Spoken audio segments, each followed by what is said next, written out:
The King's Avatar audiobook by Kevin The King's Avatar Volume 4 Pursuit Chapter 241.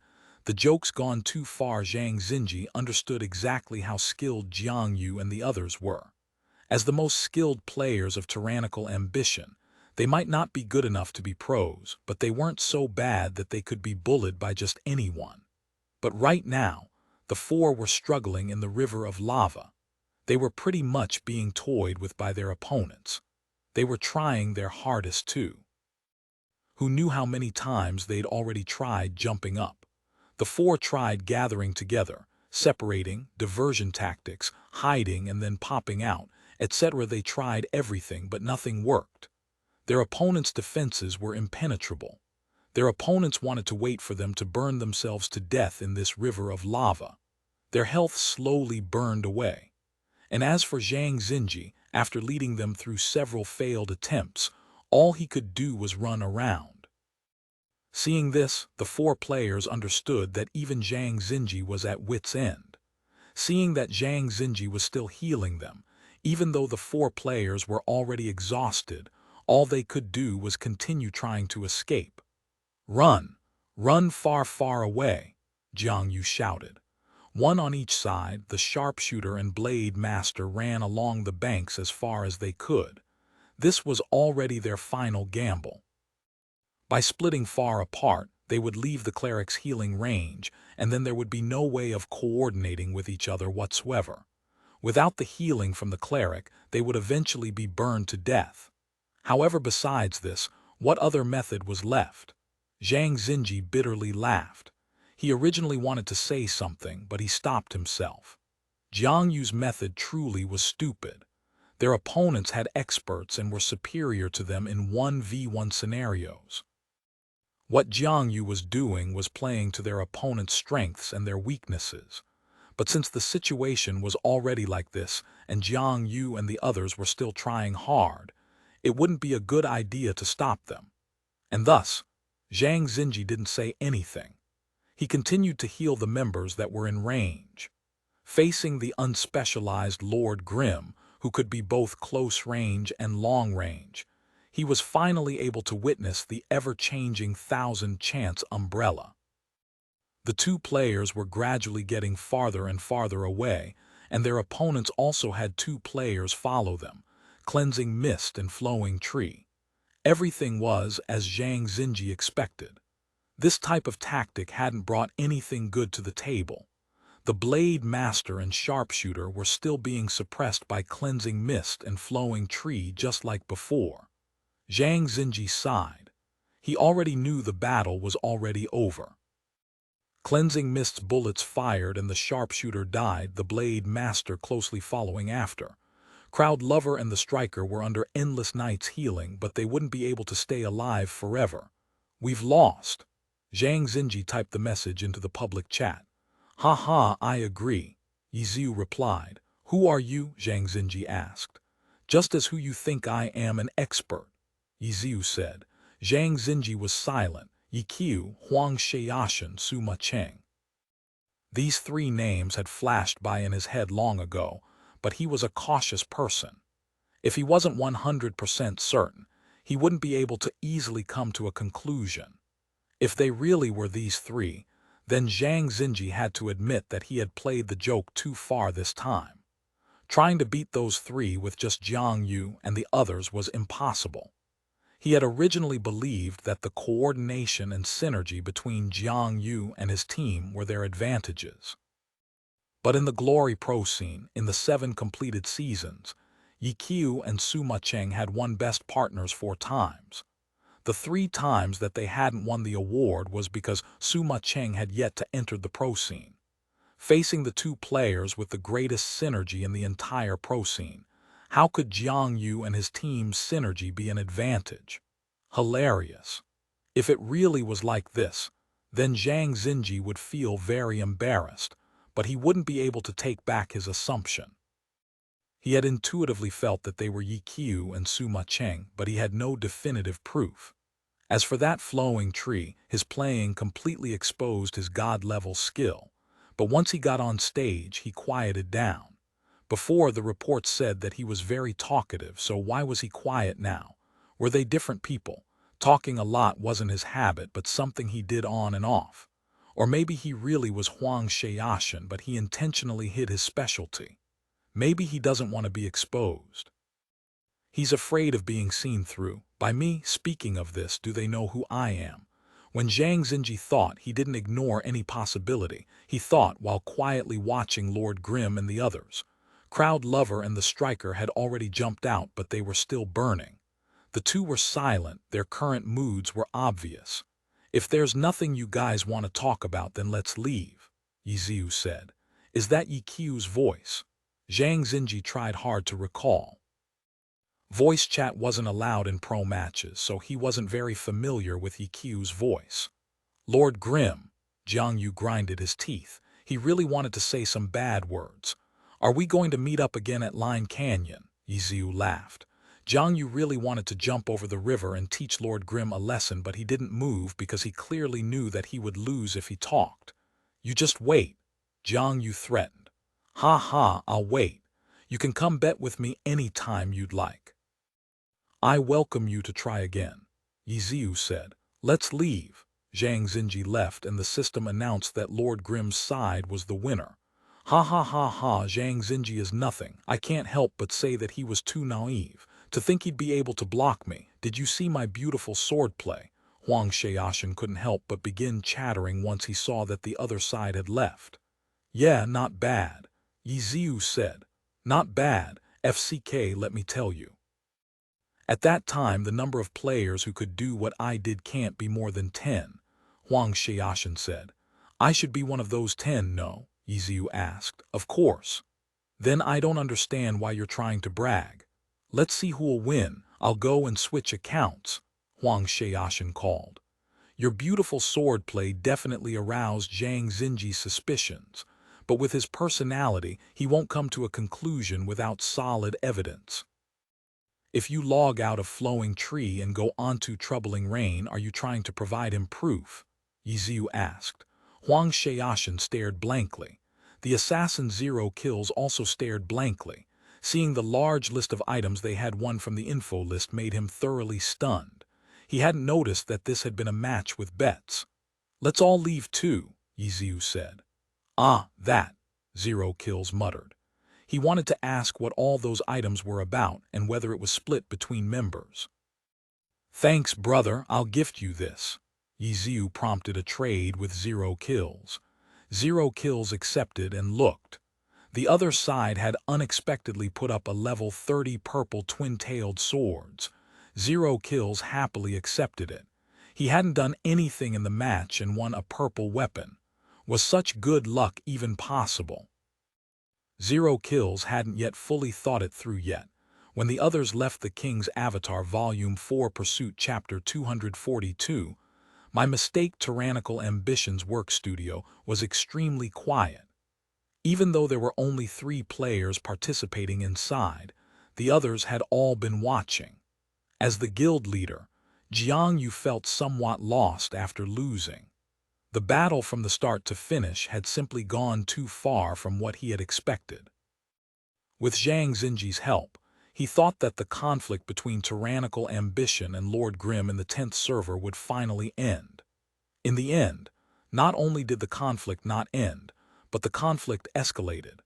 After exiting the field, Jiang Yu had to resist smashing the table. After all, Zhang Xinji had participated in this fight. Becoming furious wouldn't look good for Zhang Xinji. Being thrown into the river of lava and burning to death was a type of noob-stomping strategy. We had a higher chance of winning. Jiang Yu silently cursed a few words. He hadn't seen any of the advantages that Zhang Xinji had talked about for them. If Zhang Xinji wasn't Zhang Xinji, he would have started shouting angrily long ago. My mistake, someone suddenly said in the studio. Everyone's gazes shifted to the speaker, Zhang Xinji. I vastly underestimated the other side's strength. Whether it was Lord Grimm, Flowing Tree, or Cleansing Mist, all of their individual skills are very high. Zhang Xinji said, in that match just the 3 of them were enough, the other 2 weren't important. How high exactly? Jiang Yu couldn't help but ask. Maybe we should try to further understand their skill, Zhang Xinji said. Further understand, bet with them again. Again, Jiang Yu jumped up in fright. He said that we could bet with him any time. No, Zhang Xinji said. He did say that, but I'll bring people over, Zhang Xinji said. Everyone in the work studio was shocked. Zhang Xinji was going to bring the pro players from the team over. Was Lord Grimm really so strong that the pro team needed to come out? Jiang Yu immediately lit up with excitement. This time they would most certainly win. He immediately thought, if Lord Grimm and the others were so strong that even tyranny wasn't able to bring them down, then what were they doing in the 10th server? They could just enter directly as a pro team and slaughter their way to become champions. When? Jiang Yu excitedly asked. In 2 days, Zhang Xinji said. Okay, Jiang Yu immediately replied and went to contact Lord Grimm. He agreed. He quickly received a reply. Good, I'll be going off then. Zhang Xinji nodded his head and then left. The match had ended quickly. It hadn't even been 10 when Zhang Xinji returned to the team and saw that the lights were still on in the practice room. Zhang Xinji walked over and saw Han Wenqing sitting in front of a computer, conducting a conventional practice with his desert dust. Han Wenqing had his headphones on and was completely focused. The only sounds that could be heard in the practice room were the sounds of his keyboard tapping and mouse clicking. Zhang Xinji quietly walked over behind him, but Han Wenqing didn't notice. Their practice was only of the way done. Desert dust was swift running on the platform. He shook to avoid incoming arrows and then jumped over a deep trench and then rolled, dodged, and punched 4 floating balls. There was no longer a road in front of the platform. There were only floating, moving rocks of different sizes. Desert dust didn't hesitate and directly jumped and landed on top of a floating rock. Without stopping, he continued jumping. Onto the 2nd, 3rd, 4th. Desert dust continued to rush forward, quickly jumping forward, enough to make others gasp in amazement. But Zhang Xinji knew that things weren't going that well. Desert dust's jumping rhythm had already gone awry. The problem might not have been from the jumping but from the previous of the practice. The slight mistimings from then might have finally taken its form here. Not enough time, Zhang Xinji silently said to himself. Desert dust landed on another rock, but this time he had to stop jumping because there were no more rocks for him to jump onto. He had to stand on the rock and wait for a bit. But Han Wenqing continued to move forward following his style, aggressive and fearless. However, the rock he was jumping towards was off and his character brushed right past it. Han Wenqing angrily tapped his keyboard. He should have already known the outcome. Desert dust fell and the screen turned black. The practice hadn't been completed yet, but a progress bar and time record appeared as well as the reflection of Zhang Xinji, who was behind him. Han Wenqing turned his head, but Zhang Xinji didn't say anything. This wasn't his first time seeing this. Han Wenqing, the king of fighting desert dust. He had lost 3 times but never gave up. Finally, in the 4th season of Glory, he defeated the previously undefeated Ye Xiu and Team Excellent Era. He had personally buried the reign of Excellent Era and became a legendary top-tier god. However, from the start of his career till now, his reaction speed and hand speed had already declined greatly. The previous drill had all kinds of obstructions that required the user to attack, move, dodge, roll, jump, etc. to overcome. It was a drill that tested everything. It wasn't that Han Wenqing wasn't able to complete the drill, but rather it was just that he was no longer able to reach his previous record. Han Wenqing was still fighting against aging. He knew he wasn't able to jump onto that rock anymore, but he still went ahead and did it. Because of this, Zhang Xinji couldn't say anything to comfort him. Even more so, Han Wenqing didn't need any comforting words. Han Wenqing didn't need to do any explaining to Zhang Xinji because he only turned around. How'd it go? Han Wenqing asked.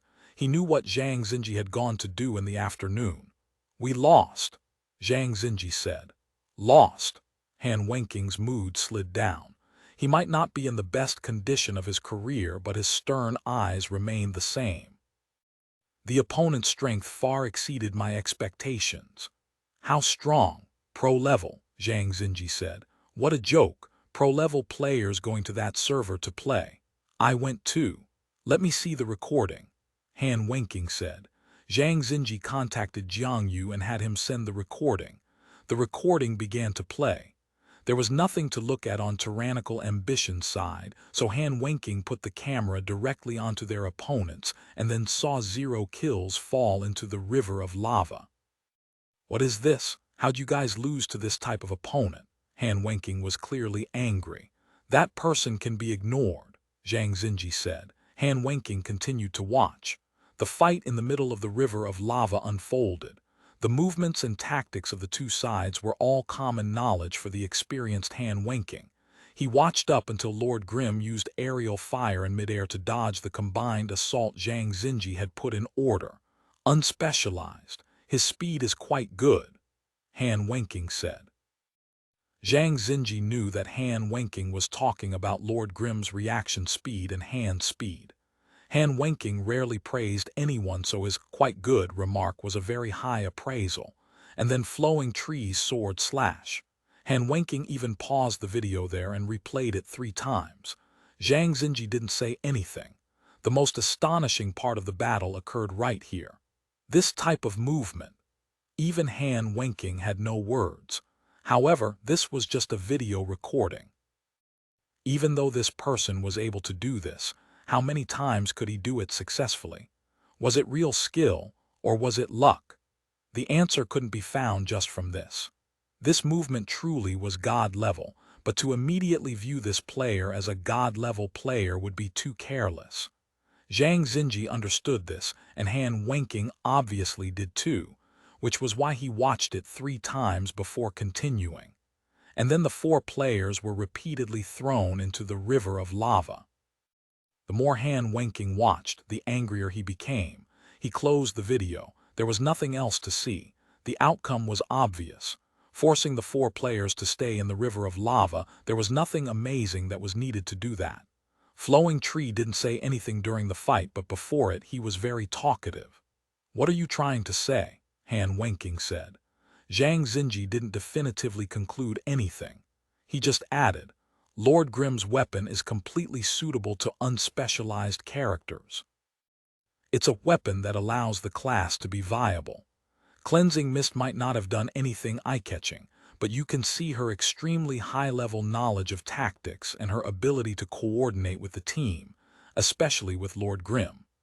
Even with all this, you guys lost a bit too badly, no? It was my mistake.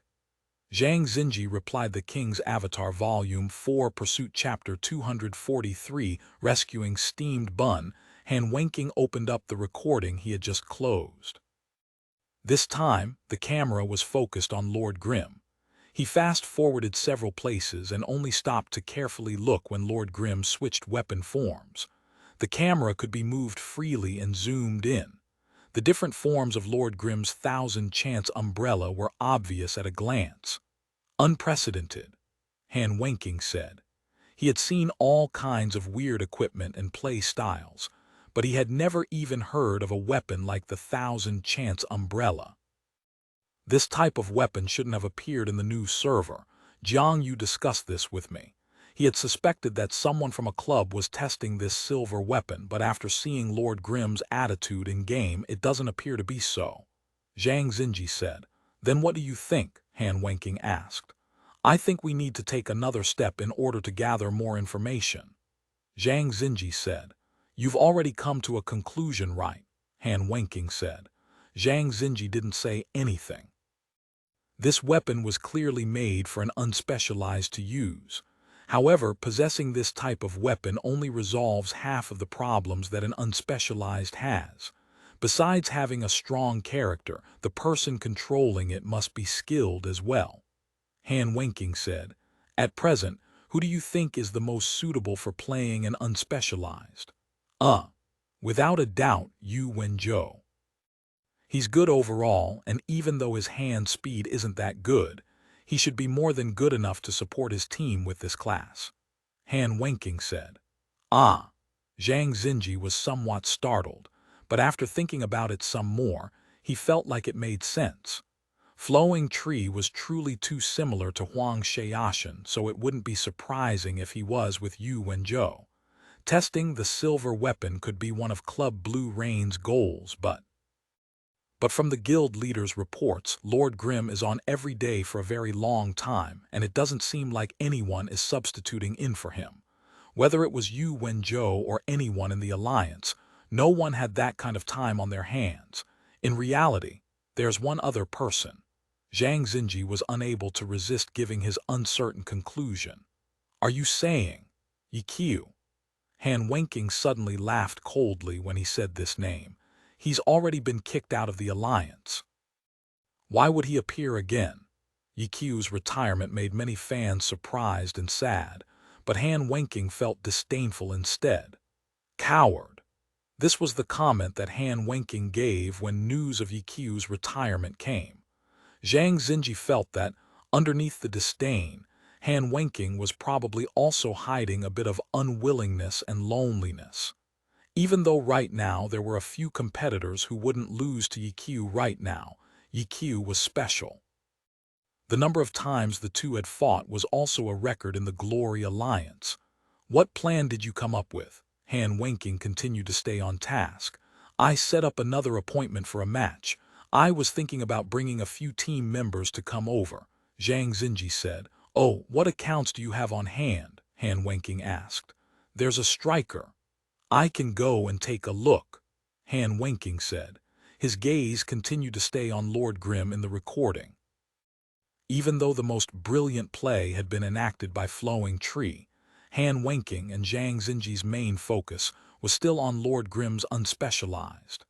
In-game, they had unexpectedly lost the match, so Cold Knight had to prepare the materials. The materials they had bitterly gathered up were taken away by Lord Grimm. He felt even worse than Jiang Yu did.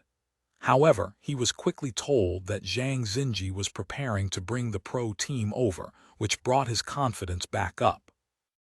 However, he still had to gather the materials for the new bets.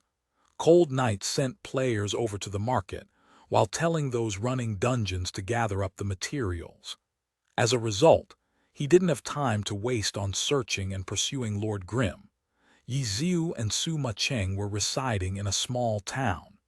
Steamed Bun Invasion, on the other hand, was in Kanji City and was being watched by who knows how many people. As soon as Steamed Bun Invasion left the city, there were many people there who were waiting to welcome him. Come out a bit more, some were silently thinking in their heads. Right now, Steamed Bun Invasion was too close to the safe area. He just had to take a few steps and he'd be safe. In the end, Steamed Bun Invasion only walked a bit forward and marched left and right 2 steps. He laughed out loud. Ha ha ha ha, you noobs. Did you really think I'd fall for your trap? After saying this, he walked back into the city. Everyone there spat blood in fury, but what could they do? If there were too few people, they wouldn't be able to stop him. Too many people and it'd be like now. Even a blind person could tell something wasn't right. Senior, what do? I can't go out. Steamed Bun Invasion appeared arrogant, but he had secretly gone and asked Ye Xiu for help. He had only been able to notice something was off because of Ye Xiu's warnings. We're coming to get you. When things become messy, squeeze your way out of there, Ye Xiu directed. Gotcha. Steamed Bun Invasion set up a vendor booth inside of the city. He ran dungeons every day and blue equipment often dropped. The way their parties worked was that if no one needed the item, then whoever wanted it could have it. Because of this, Steamed Bun Invasion picked up quite a few items. Right now, he was selling them under the name The Greatest Items in the Universe. The players outside could only grind their teeth and wait. This guy was just standing there loftily, mocking them. He was even chatting happily with the nearby players. Ye Xiu and Su Macheng left the small town and arrived outside of the city. Without saying a word, they began their rescue operation. Ye Xiu's unspecialized and Su Macheng's cleansing mist jumped out into the open, and each fired anti-tank missiles towards the players who were waiting outside of the city. Lord Grimm. Everyone immediately began counterattacking amidst the smoke, but the two didn't move closer and stayed on the outside, firing from afar. Peeking outside of the city walls was a very common occurrence. Many battles could take place at once. In the arena, winning or losing would only account for points in statistics. Apart from this, there weren't any rewards or losses, which was why revenge matches usually weren't decided within the arena, but rather outside of the city walls. Whoever died could come out and fight once again. At this moment, there were two players dueling, but compared to Ye Xiu and Sima Cheng's battle, their match was nothing. Over there were two players sneak attacking a group of 100. Even more so, it was done by the famous Lord Grimm, which immediately caught their attention. The two decided to stop fighting and first watch the commotion before continuing. This type of commotion was the opportunity Ye Xiu was giving to steamed bun invasion. Many players in the city had gotten the news and came to watch. Steamed bun invasion received Ye Xiu's message and followed the plan. He had even incited the two vendors next to him and ran out of the city together with them. The players who were watching steamed bun invasion saw him and two others suddenly mix into the crowd. After that, which one was steamed bun invasion? They didn't know. They just didn't know. The players who were watching pursued, looking madly into it. In Glory, there wasn't a mark that you could put on a player's id, and players couldn't do a bird's-eye view. In this type of crowd, there were way too many players and the ids were all in a jumbled mess. There was no way to tell who was who. At this moment, they were all cursing at Glory's setup. Steamed bun invasion hid in the crowd and moved towards the outside while looking around. But the crowd also made it difficult for steamed bun invasion to figure out where he was going. Finally, steamed bun invasion saw the guild players fighting with Lord Grimm and cleansing mist in the distance. The two were fighting back to back, shooting around. The guild players were rushing from every direction to surround them and were currently contracting. "Senior, you've been surrounded." Steamed bun invasion was about to come help. "Oh, you got out. Okay, head towards an empty place. We'll be following closely behind." Ye Xiu replied the King's Avatar, Volume 4, Pursuit, Chapter 244, destroying their confidence. The guild members thought that they had Lord Grimm and Cleansing Mist under control as their encirclement was going smoothly. But at this moment, Ye Xiu received steamed bun invasion's report of his successful exit out of the city. "Let's go," Ye Xiu said. "Okay," Sima Cheng replied. Her cleansing mist flipped her hands and used an aerial fire, flying backwards along the flat ground. Ye Xiu's Lord Grimm used a shadow clone technique. His real body was in front, waiting for her to arrive. The guild members attacked from two sides and were currently forming a pocket. Sword auras flashed, bullets flew, and magic danced in the air in an attempt to block them. "Ha ha, if you hadn't gone and grouped up, then it'd have been better," Ye Xiu said. The incoming missiles flew past the two of them. The occasional hits didn't affect their movements too much. As a result, the missiles flew from the left side to the right side and from the right side to the left side. Bang! Sima Cheng dubbed the sounds for them. In the end, the scene that they had been waiting for never arrived. The guild members were unorganized, spreading out like scattered sand last night, and all of them learned about the importance of being a group now. Even though they wouldn't obey each other's orders, they were at least working together. After partying up, allies wouldn't take damage, so even if magic and explosions enveloped both sides, none of them would take damage. "Lame," Sima Cheng mumbled.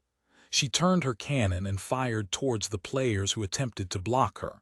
Because they were trying to block two of them, the three players who had come forward to face them ducked to avoid the attack.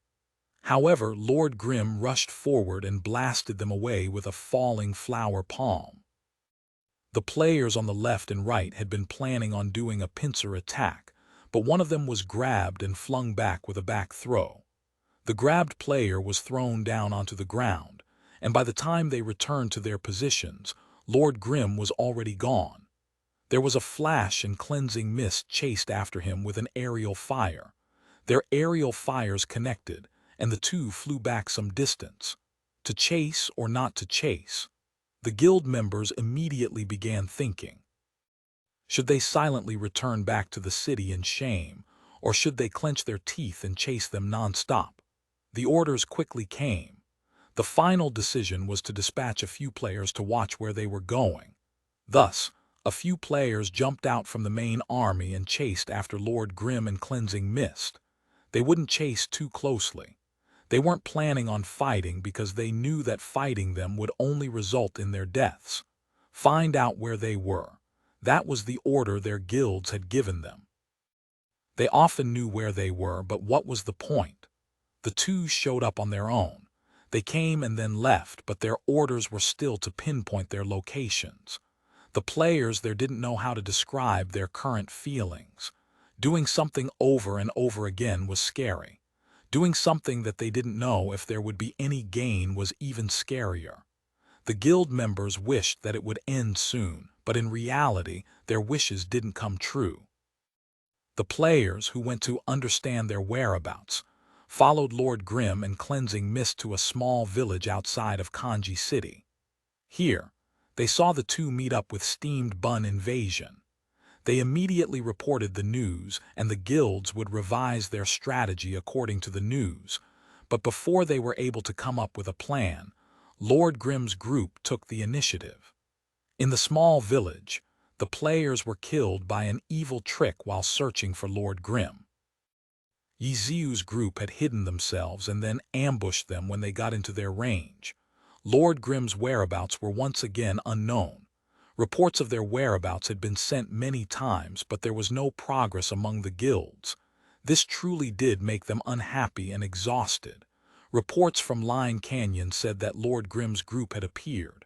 The guards at the entrances had been killed. They're going to Line Canyon now. It's not 12 yet. Are they going to train there for a bit first? Or are they preparing to receive the two members who aren't on yet? Someone said. As a result, they began a great search in Line Canyon. Another message came. A player in Fire Forest had been killed. The guild players were about to go crazy. Currently, their elites were level 33, so of course they would begin looking out for the wild boss Fire Witch Ye Xiu. Besides running the dungeons, a portion of the elites would come here to level and also look to see if the wild boss had spawned. They really had found a boss. Unfortunately, it wasn't the Fire Witch boss but the Lord Grim boss. The Lord Grim boss was very mighty. He could frontal assault, sneak attack, and flank. His aggro range was also extremely large and could wander around anywhere. He would automatically find players and then start attacking them. Finding wild bosses were activities guilds did on their own. They wouldn't work together and wouldn't share the rewards. Only when their own guild members split up and looked would they have the greatest probability of finding a boss. After the various small groups in Fire Forest received the news, they immediately contacted each other and began to party up. This made it easier for Lord Grim. After only a short while, new reports came in. It was no longer 2 or 3 players dying. An entire party had been killed. At that time, the team had been heading towards a place in the forest to converge. Unfortunately, they coincidentally bumped into Lord Grim and were immediately sent to converge at the city. Fire Forest had already turned into a terror forest filled with death and misery.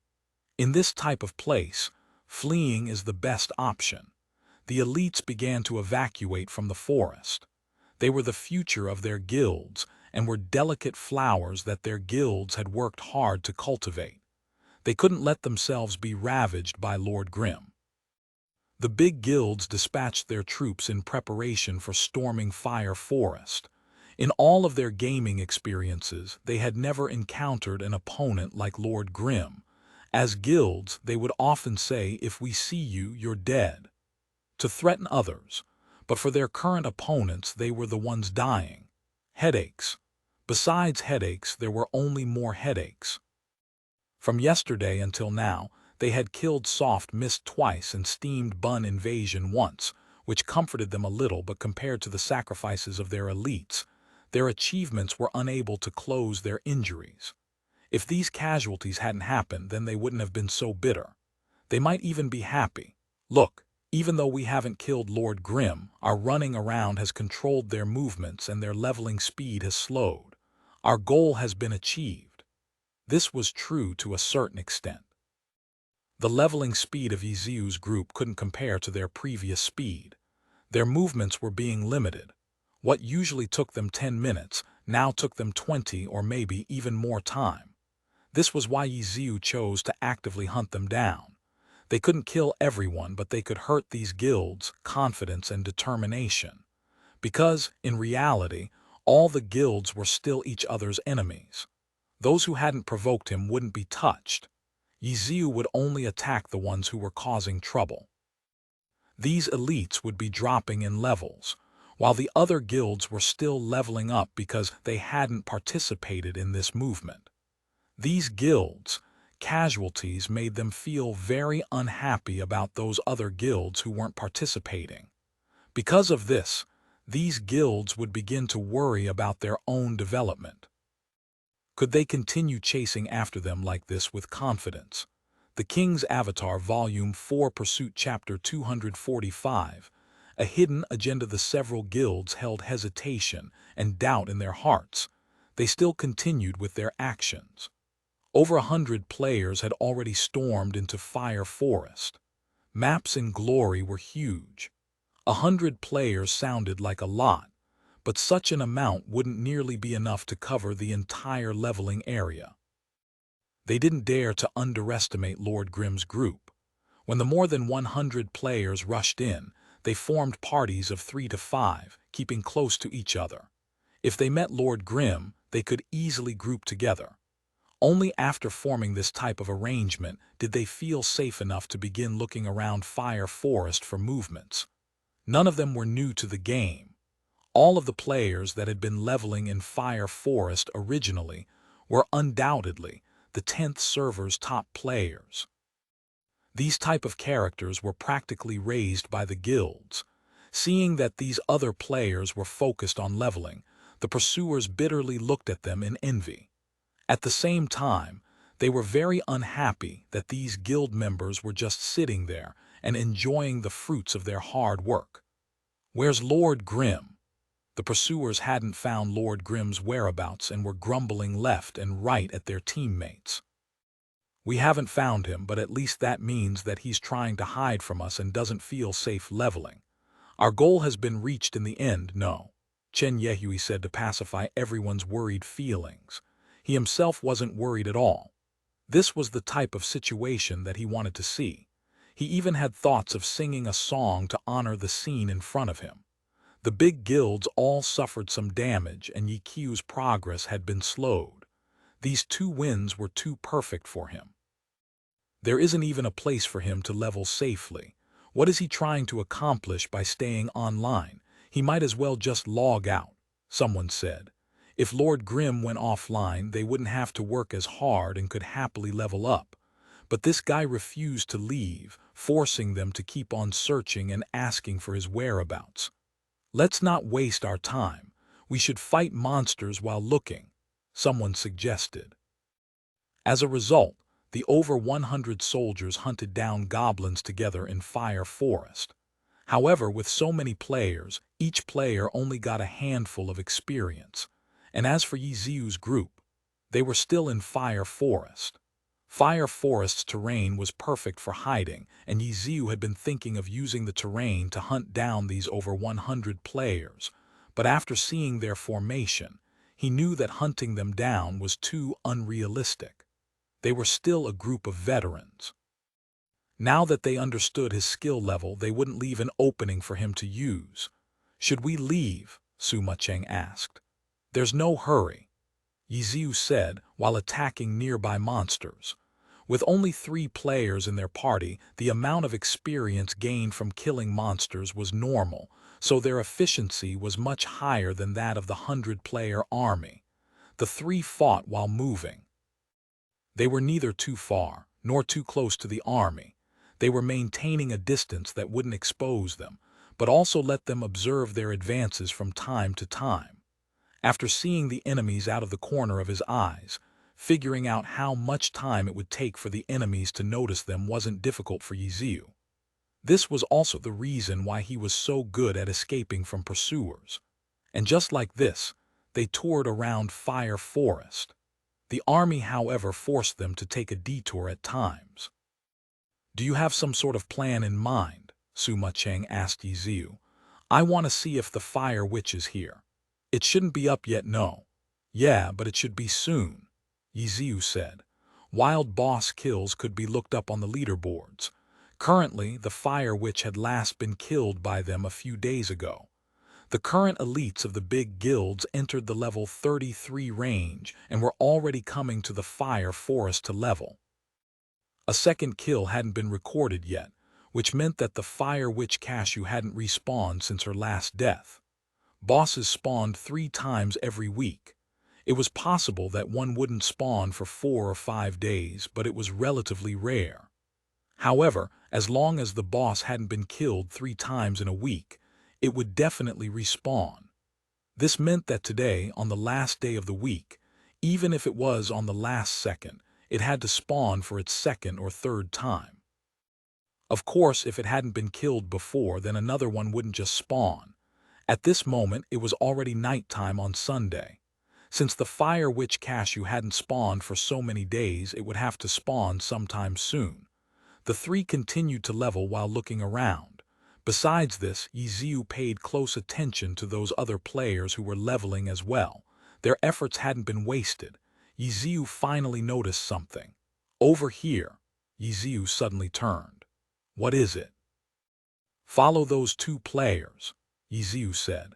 Sima Cheng and Steamed Bun Invasion moved forward and looked. They saw the 2 players Ye Xiu was talking about and saw that the 2 players had the same guild tag. They weren't leveling in the same spot, but they were both heading in the same direction. The boss spawned, Sima Cheng realized. These guilds probably discovered the Fire Witch and were currently sending players over there. "Most likely," Ye Xiu said. The 3 stopped attacking monsters and followed closely behind those 2 players. Finally, when they had reached the depths of Fire Forest, Ye Xiu's group saw a great blaze up ahead. A total of 6 players were surrounding the Fire Witch Cashew. They were players from the guild Parade. Among them were those 2 players that they had been following.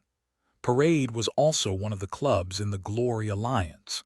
They were an extremely mediocre team and had a guild that they backed, just like every other club there. Even though they couldn't compare to the 3 great guilds, they were still much better than the non-backed casual guilds.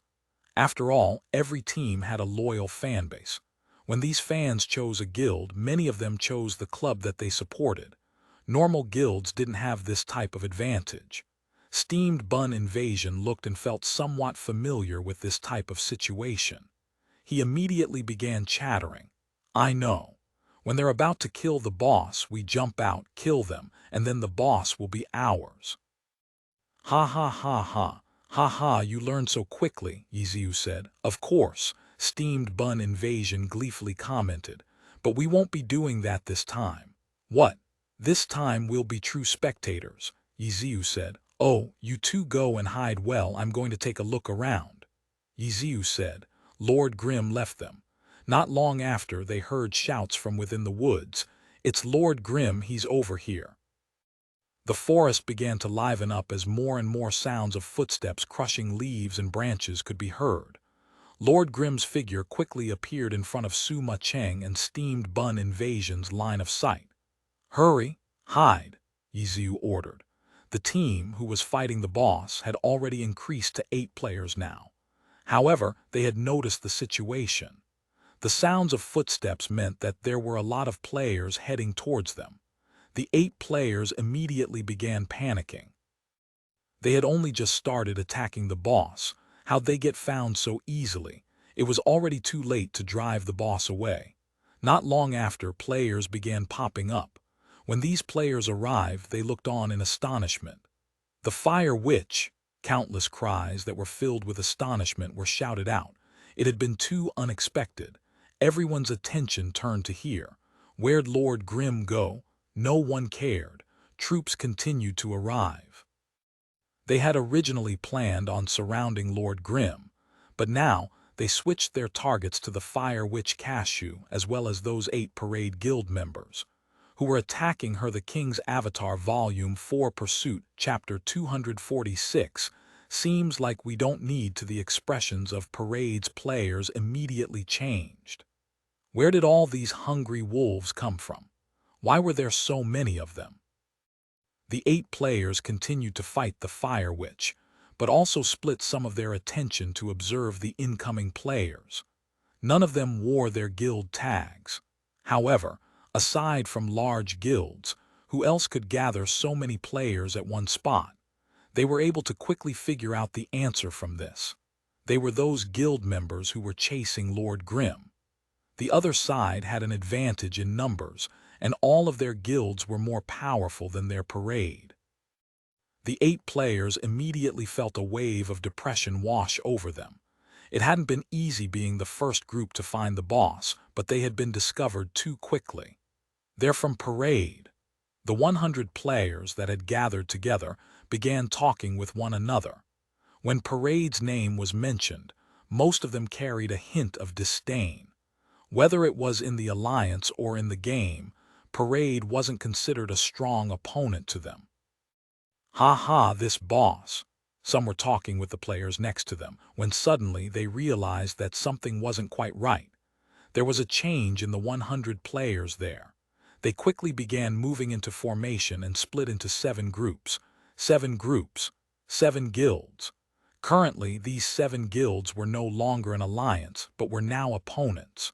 No one gave the orders to do so, but everyone instantly made the decision to leave the party that they were in.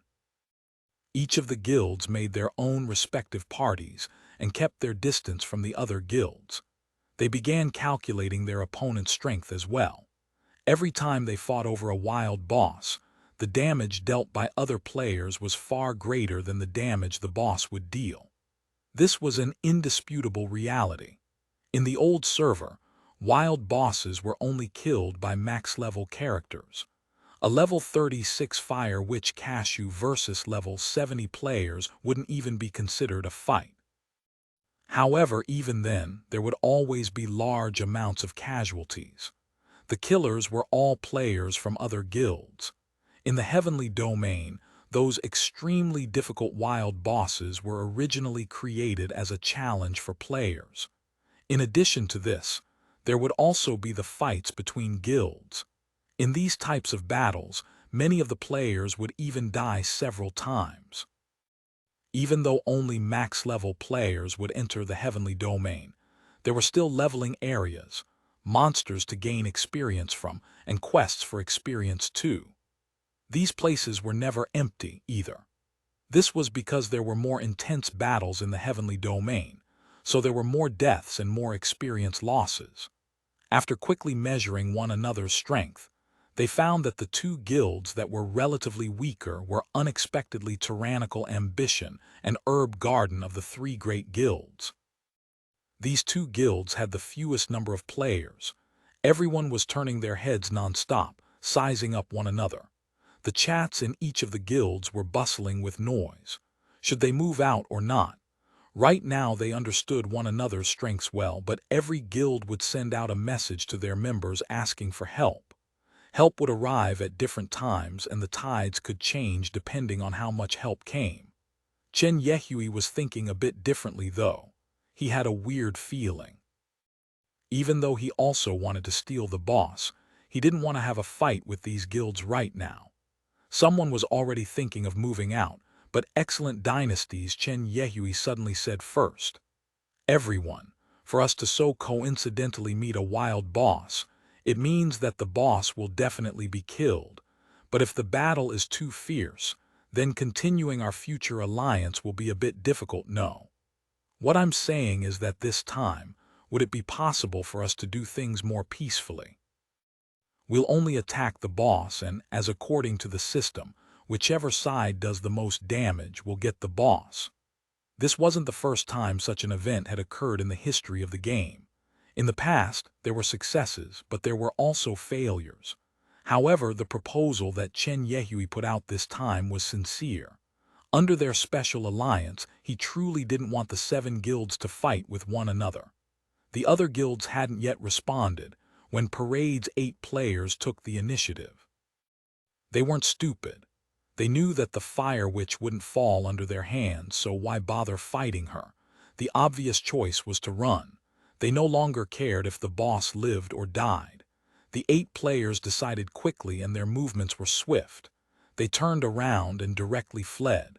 If they continued running like this, they would quickly leave the battle, but the boss would still chase after them initially.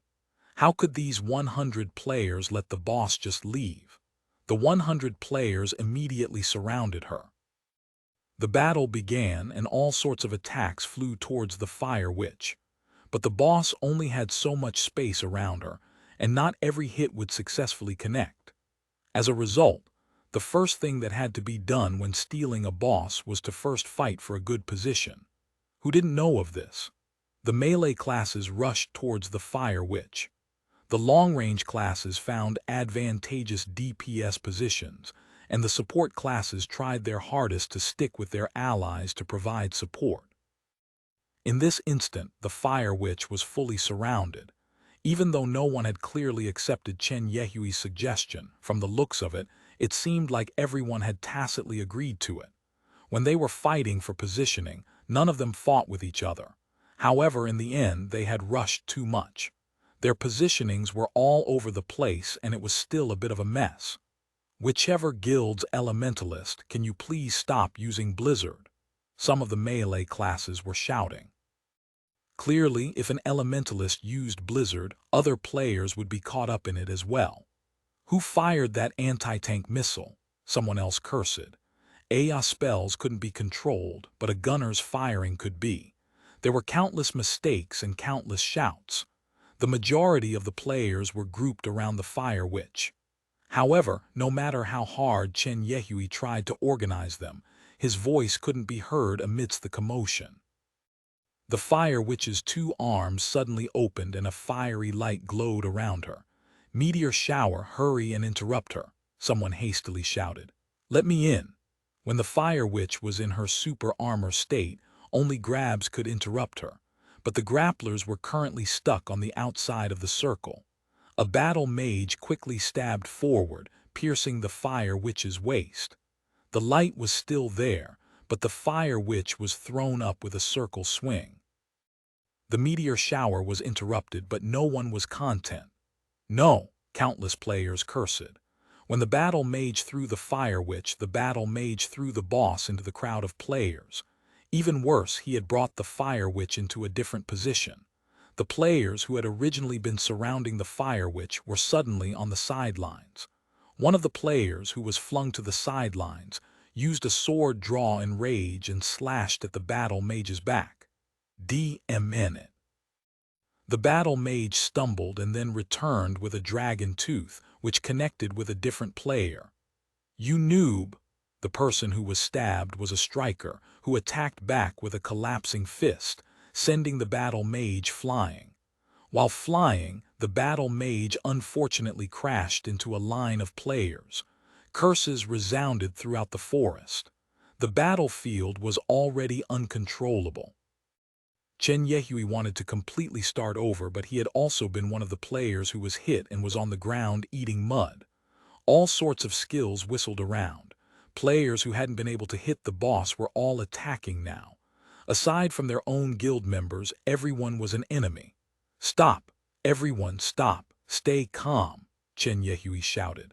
As soon as he stood up, someone dropped down from the sky and smooshed him back down to the ground. "I'm telling you all to stop." Chen Yehui's mood was terrible. He was lying on the ground telling the leaders from the other guilds. "That one, excellent Dynasty's guild leader, kill him first." Chen Yehui heard from somewhere and immediately felt hopeless. Lord Grimm, who had been watching from the sides, had a grenade ready in his hands long ago. "Looks like I won't need to," Ye Xiu said, while having his Lord Grim cancel the grenade. "No wonder we went a fire forest." Su Ma-cheng mumbled to herself the King's Avatar Volume 4 Pursuit Chapter 247 keyboard and mouse. The chaos ensued. The 7 big guilds that had originally been chasing after Lord Grim were only focused on the Fire Witch Cashew now. The players that were near the boss were ferociously attacking the boss, while the players behind them were ferociously fighting for a good spot. None of them had guild tags on them, so no one knew which guild the players closest to them were. As a result, no one bothered to check and just attacked whoever. Stealing bosses was a frequent occurrence, but it was rare for it to be as chaotic as it currently was. It had come so suddenly, but no one had expected things to turn out this way. It wasn't as if these guilds didn't want to stabilize the situation, but rather it was just that the situation had already gone out of control. If you didn't attack others, someone else would attack you. Not a single person dared to back down and stop attacking. Strategy, leading, none of these could be used. The players were only relying on their instincts. People who wanted to lead, like Chen Yehui, had already been killed or knocked out on the ground, unable to get up. Currently, whoever talked the most or whoever instigated things the most would become everyone's primary target. In order to catch the bandits, one has to first catch the bandits, ringleaders. The players there still held this sort of common sense. No one could predict the outcome of this battle. Even Ye Xiu couldn't. In such a chaotic battle, even if a god were thrown in there, he'd still be put to the test. However, as players continuously fell, the number of players decreased, making the battle more and more clear. Those who were still alive probably weren't extremely skilled. Most of them were either lucky or kept a low profile. The enthusiastic ones who went all out died quite explosively. With fewer of these people in the fight, the field calmed down a bit. With a calmer scene, the distribution of the field could be seen more clearly. The members from the 7 guilds had separated from each other. At the same time, the boss Fire Witch Cashew's movements could be seen more clearly as well. Cashew waved her magic staff, and a giant fireball smashed towards a player. This fireball could be considered a disaster. Although this was not in the sense of how much damage it did, it pointed to which group the Fire Witch was aggroed onto. Whichever group had the highest aggro would become the boss's first target, and how could this group not be the other guild's targets? A disaster was imminent. One of the groups was instantly eliminated. Ye Xiu's group, which was on the sidelines watching, couldn't even tell which guild's troops had died. The fight that ensued was no longer as chaotic and returned to the guild's usual tempo. They were no longer going all out attacking the boss, but rather they were whittling her health down slowly. After many years of doing this, the guilds had become careful and patient. In this type of situation, the number of players would gradually increase instead of decrease. The backup from the big guilds would continue to arrive, and the guild leaders would try to outwit each other. "We should go," Ye Xiu whispered. "What?" Steamed Bun Invasion wasn't sure what he meant. "Let them kill," Ye Xiu said. He had not planned on taking the boss for himself because, after the complete chaos in the beginning, the guilds would try to reduce their casualties and the battle would eventually stabilize itself. "We're not going to kill."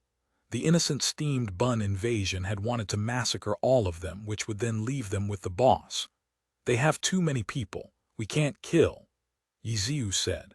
Steamed Bun Invasion looked around and saw that there really were a lot of people. Right now, they were all circling around the boss. The scene in his mind, where everyone else was lying on the ground dead, didn't seem too realistic. "It'd be better to use this time to do our own business," Ye Xiu said. As a result, the 3 left Fire Forest. They didn't know how the battle would develop, but the result would eventually be announced.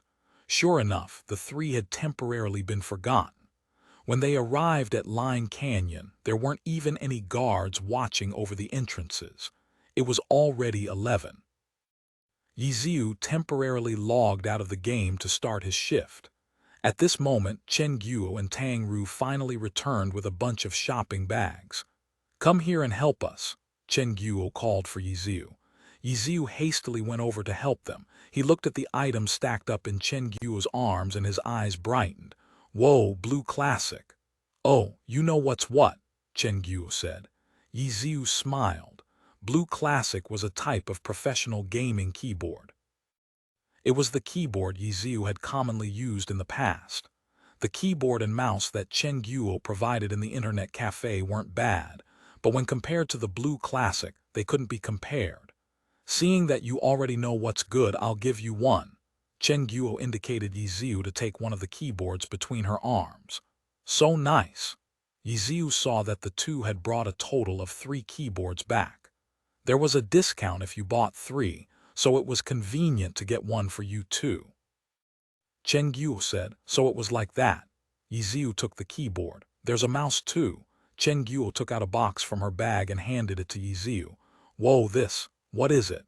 "I'm not too used to this one," Ye Xiu said. "What do you mean you're not too used to it?" "It's too heavy, using it is too tiring." The mouse Chen Guo had bought for him was called Heavy Metal. It was big enough, heavy enough, and very sensitive. It was a type of mouse that many players liked. "How lazy can you be?" Chen Guo said. "Thank you though." Ye Xiu still took the mouse. "Then what mouse are you used to using?" Chen Guo asked. "7th edition Light Wind," Ye Xiu said. Isn't that one meant for girls?" Chen Guo also knew of the model. It was just like she had said, that mouse was small and delicate, lightweight and portable. It really was something that girls preferred. As long as it suits you, there's no difference between genders.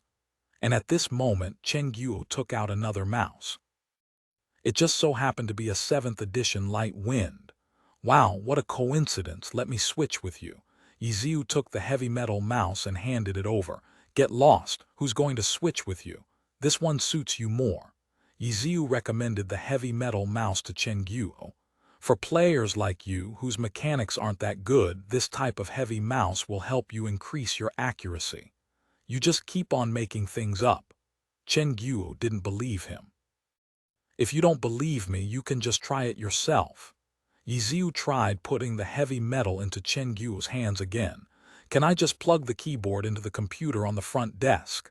Ye Xiu waved the Blue Classic keyboard in his hands. "Go ahead," Chen Guo approved. "Then what about you?" Ye Xiu switched the keyboards and turned around to ask Chen Guo. That's a good question," Chen Guo said. Even though there were a lot of computers in the internet cafe, they didn't have any computer specifically for them. Switching their mouse and keyboards every time was too troublesome. "Think about it." Ye Xiu had finished plugging in his Blue Classic. He touched the surface and instantly felt a wave of familiarity. He had used this model for a good 5 years. "I'll think about it later. First, let's find a spot to try it out on." Chen Guo was impatient and found a computer to sit at. Tang Ru had a lot more to be praised about. She knew to first put away the bags they had just brought in. She wasn't like Chen Guo, who just threw her bags onto the cafe's counter. When the two girls went shopping, of course they hadn't only bought keyboards and mice, but also they had bought several bags of clothes and makeup. She had to make 2 trips before she managed to completely put everything into the second-floor room. Ye Xiu had helped the customers who came and left during this time. Once Chen Guo installed the keyboards, she immediately began using one of them. She immediately entered the game and quickly went to the arena, feeling that she would be invincible with her new epic keyboard and mouse. However, she was crushed in her first match and then wrecked even harder in the second match. Chen Guo sat dumbly at her computer as if she had been splashed with ice-cold water. "I say, did you think that switching to a better keyboard and mouse would suddenly make you a lot better?" Ye Xiu saw this while finding change for a customer. He continued speaking. "Your own skill is the most important point. If you want to improve, switching your keyboard and mouse won't even be as useful as playing with that whack-a-mole I gave you." "Who are you talking to?" A customer wasn't sure. "To that noob over there. The King's Avatar Volume 4 Pursuit Chapter 248 Guidance. Who's the noob? Chen Guo yelled impolitely and slammed the keyboard to go for another match. So heartless. You're going to hit it if it can't help you, Ye Xiu mumbled to himself. Angry and anxious, Chen Guo lost for a third time. She felt like pushing the table away and leaving, but she didn't want to be taunted by Ye Xiu again, so she clenched her teeth and went in for round 4. Tang Ru finished carrying the bags over to her room. After tidying up a bit, she came down with her new keyboard and mouse. She also wanted to try them out when she saw Chen Guo furiously tapping on her keyboard. What's wrong? Tang Ru was astonished. In yesterday night's game, Team Excellent Era had swept their opponents away and once again won almost every round. Chen Guo's mood today had been extremely good. Why'd she suddenly get so heated up after only such a short while? She lost 6 times in a row. Ye Xiu said, "Mind your own business. If you don't handle the bills correctly, I'll nail your head to the wall," Chen Guo roared. You got her angry again. Tang Ru was helpless and more or less figured out the root of Chen Guo's anger. Today, she had just heard Chen Guo say how amazing she'd be with a new high-end keyboard and mouse.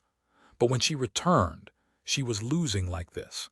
She silently walked to Chen Guo's side and watched her play as she installed her new keyboard and mouse. Tang Ru had the mechanics down now, but her observational skills still weren't too great. She could only tell that, judging from the differences between their 2 health bars, Chen Guo was undoubtedly going to lose. Calm down, what are you so impatient for? Ye Xiu's voice drifted by again. Why's this guy so noisy? Should we go find somewhere more quiet? Chen Guo said to Tang Ru. I thought you liked the noise. No, Tang Ru laughed. If they really wanted to go somewhere quiet, then they'd just go to the VIP rooms on the 2nd floor. But as the internet cafe's owner, Chen Guo wanted to stay on the 1st floor because she liked the atmosphere around here. She had grown up in this type of environment her entire life. Chen Guo kept on tapping her keyboard and mouse as if she were nailing Ye Xiu's head to the wall. This time, her playing went pretty well and the tide seemed to have turned. Tang Ru was currently logging into the game when she suddenly heard Chen Guo say, "Whoa!" She turned her head and looked. Chen Guo's chasing haze had been launched into the air and was currently being trampled on. Just use an aerial fire to get out, Ye Xiu said. I don't need you to say it. Chen Guo began firing. However, her angle was messed up and she fired up into the air. The recoil knocked her down and she crashed into the ground. Tusk, you went a bit overboard, no, Ye Xiu said. Hey, how can you see from so far away? Chen Guo decided that she'd stop playing. She got up furiously and stomped over to find Ye Xiu. At this time, Ye Xiu didn't have any customers and was clear. He laughed. You can't be an expert without good eyes. If you're an expert, then teach me something. You're always making stupid, sarcastic remarks. How'd I not teach you? I told you to not randomly hit your keyboard. I told you to stay calm. I told you to play slower, but you just had to ignore it and yell at me. I told you to use an aerial fire to get out, but you shot it towards the sky. I can't make a mistake, Chen Guo interrupted. But you can avoid this kind of mistake. Look, I had warned you that the heavy metal suits you, but you just had to use the 7th edition light wind. It's too light for you, Ye Xiu said. Chen Guo couldn't say anything. Had Ye Xiu really been helping me the entire time? But he still makes me too angry. Chen Guo felt like that kicking him once or twice would make her feel calmer and make her play better. Switch to a heavy metal and try it out. Ye Xiu handed her the heavy metal mouse. Chen Guo stared in doubt at this extremely stupid and heavy mouse and hesitated on whether she should take it or not. You might not be used to it in the beginning, but don't be impatient and slowly try it out. Also, your recent opponents might be better than normal. Ye Xiu said. Why? You're famous. Everyone wants to challenge you. Chen Guo immediately understood and almost died from anger. And that's your fault. I won't let you borrow my account next time.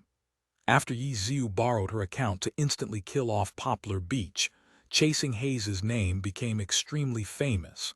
Outsiders saw it as the main account of a great expert and went over to admire her. Players from all over came to pull her in, asked to be students, challenge her, or try to make friends with her. Chen Guo felt extremely sad. She didn't feel famous at all.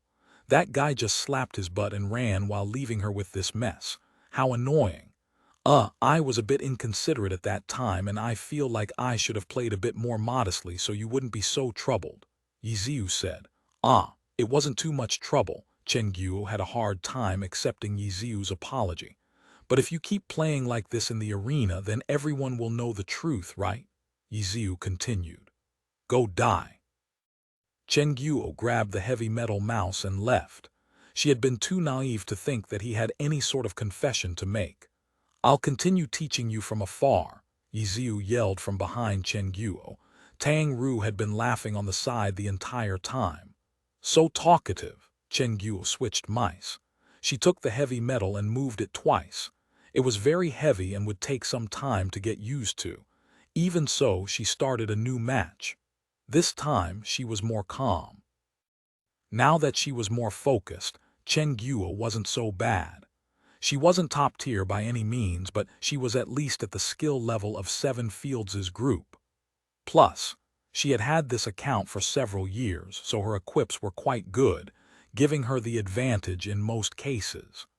During the match, Chen Guo discovered the heavy metal mouse's advantages. Compared to the 7th edition Light Wind, the heavy mouse was much easier to control. It was a bit heavy, but saying that moving the mouse was too tiring was clearly an exaggeration.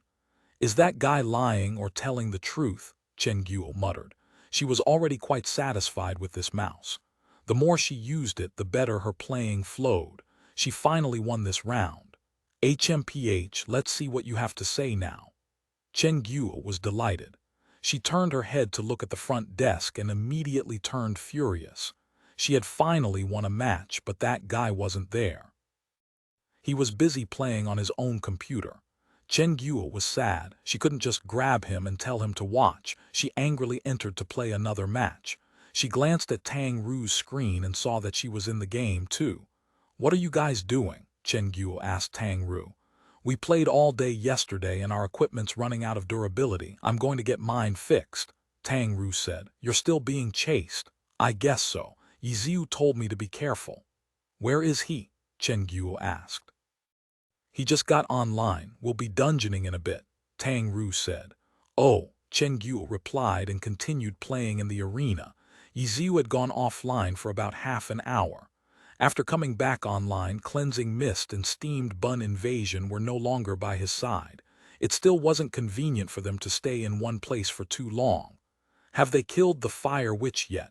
Ye Xiu sent a message to Sima Cheng. No news yet, Sima Cheng replied. So slow, Ye Xiu sighed. We'll dungeon and then you can go rest early.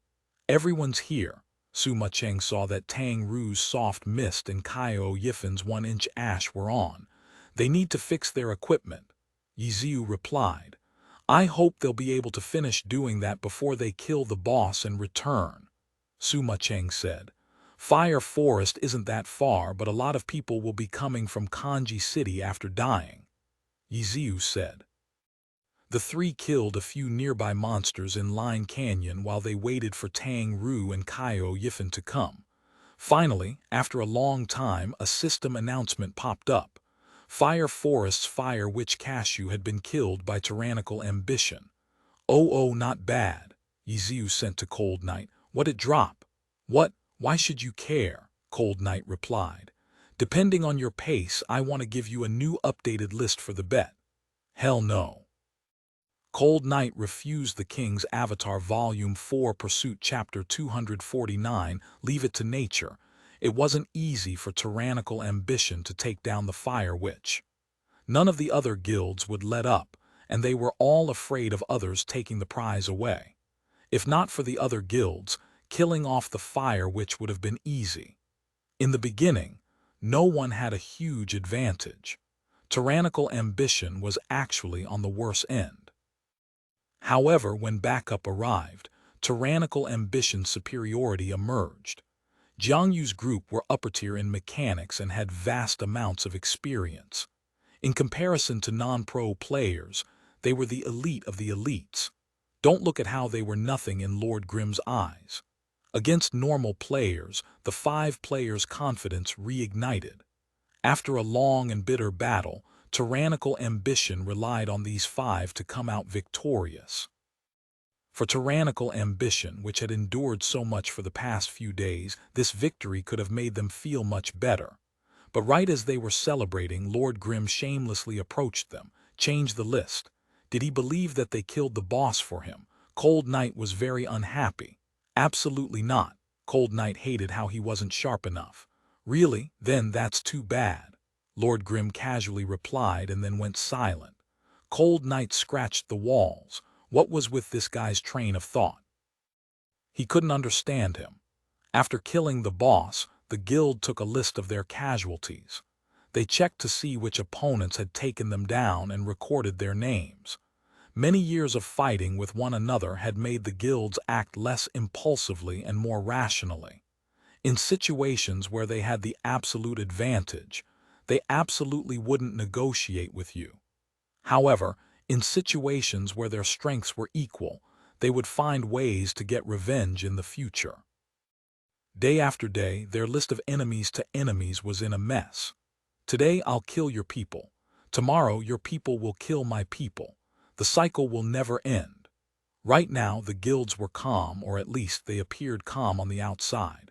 For example, Samsara's 10th server guild leader Lonely Drink went on to congratulate Cold Knight, who replied with his own show of respect. In reality, the two had just finished their casualties list, and many of their players had died by the other side's hands.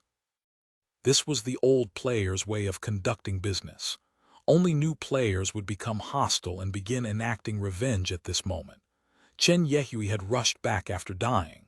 They hadn't gotten the boss and were feeling very gloomy right now. However, after seeing that the atmosphere wasn't too bad, he immediately reminded them of Lord Grimm. As a result, the other guilds gathered up again like nothing had happened and began discussing how they would conduct the movement. Where's Lord Grimm right now? He's gone again. The dungeons have reset. Maybe he went a line canyon to dungeon. How about this? The delighted Cold Knight made a suggestion. Always chasing Lord Grimm with so many people is too wasteful of our resources.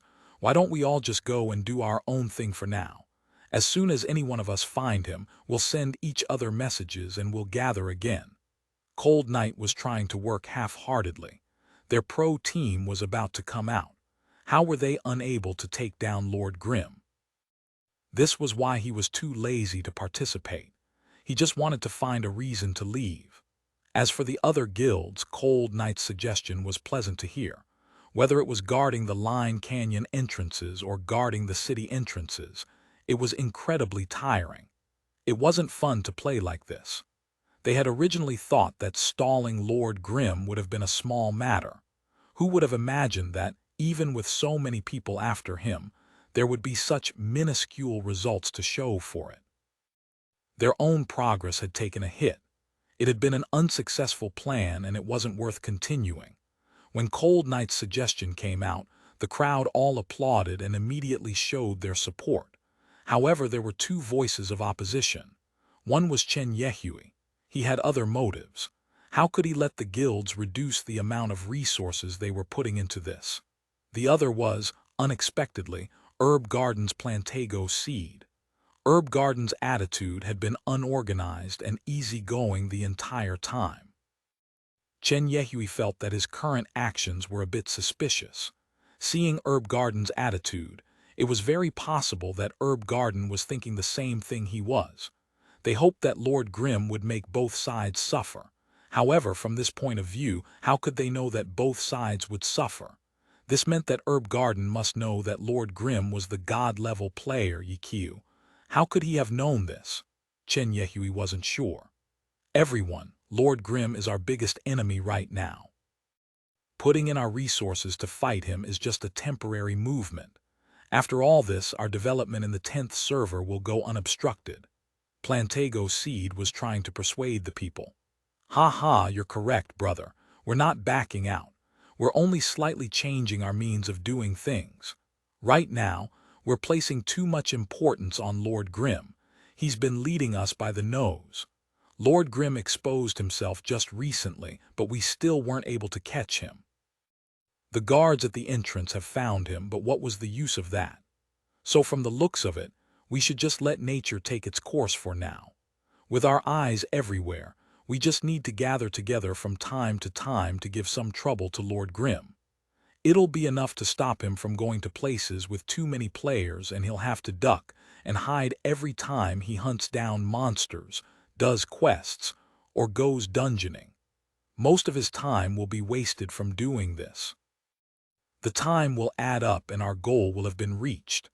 The one who spoke with confidence was Blossom Valley's guild leader, Backlight Bomb, who perfectly supplemented Cold Knight's random excuse. The ones who had been supporting Cold Knight were doing so mostly because they wanted to escape as well. But after Backlight Bomb made such an assuring argument, many players nodded their heads and reaffirmed their positions. "Sounds good." Even Lonely Drink nodded his head. These guild leaders weren't only doing this to have fun. Most of them had to consider what was good for their guild's interests. This was work and their performance was important.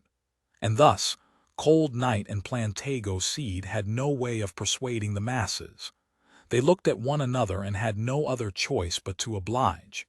In-game, their characters couldn't really make direct eye contact, but the two were able to read each other's attitudes. Ye Xiu couldn't figure out how Plantago Seed had gotten knowledge of Lord Grimm's identity, but Plantago Seed didn't feel anything out of the ordinary from Ye Xiu. Ye Xiu was from Excellent Era. How could Excellent Dynasty be unaware? After Ye Xiu retired, no one knew where he went to. Club Excellent Era also said they didn't know. Ordinarily, it should have been very easy for a god like Ye Xiu to find game-related work after retiring. Had Ye Xiu specially run to the game to make trouble and prepare to lead Excellent Dynasty?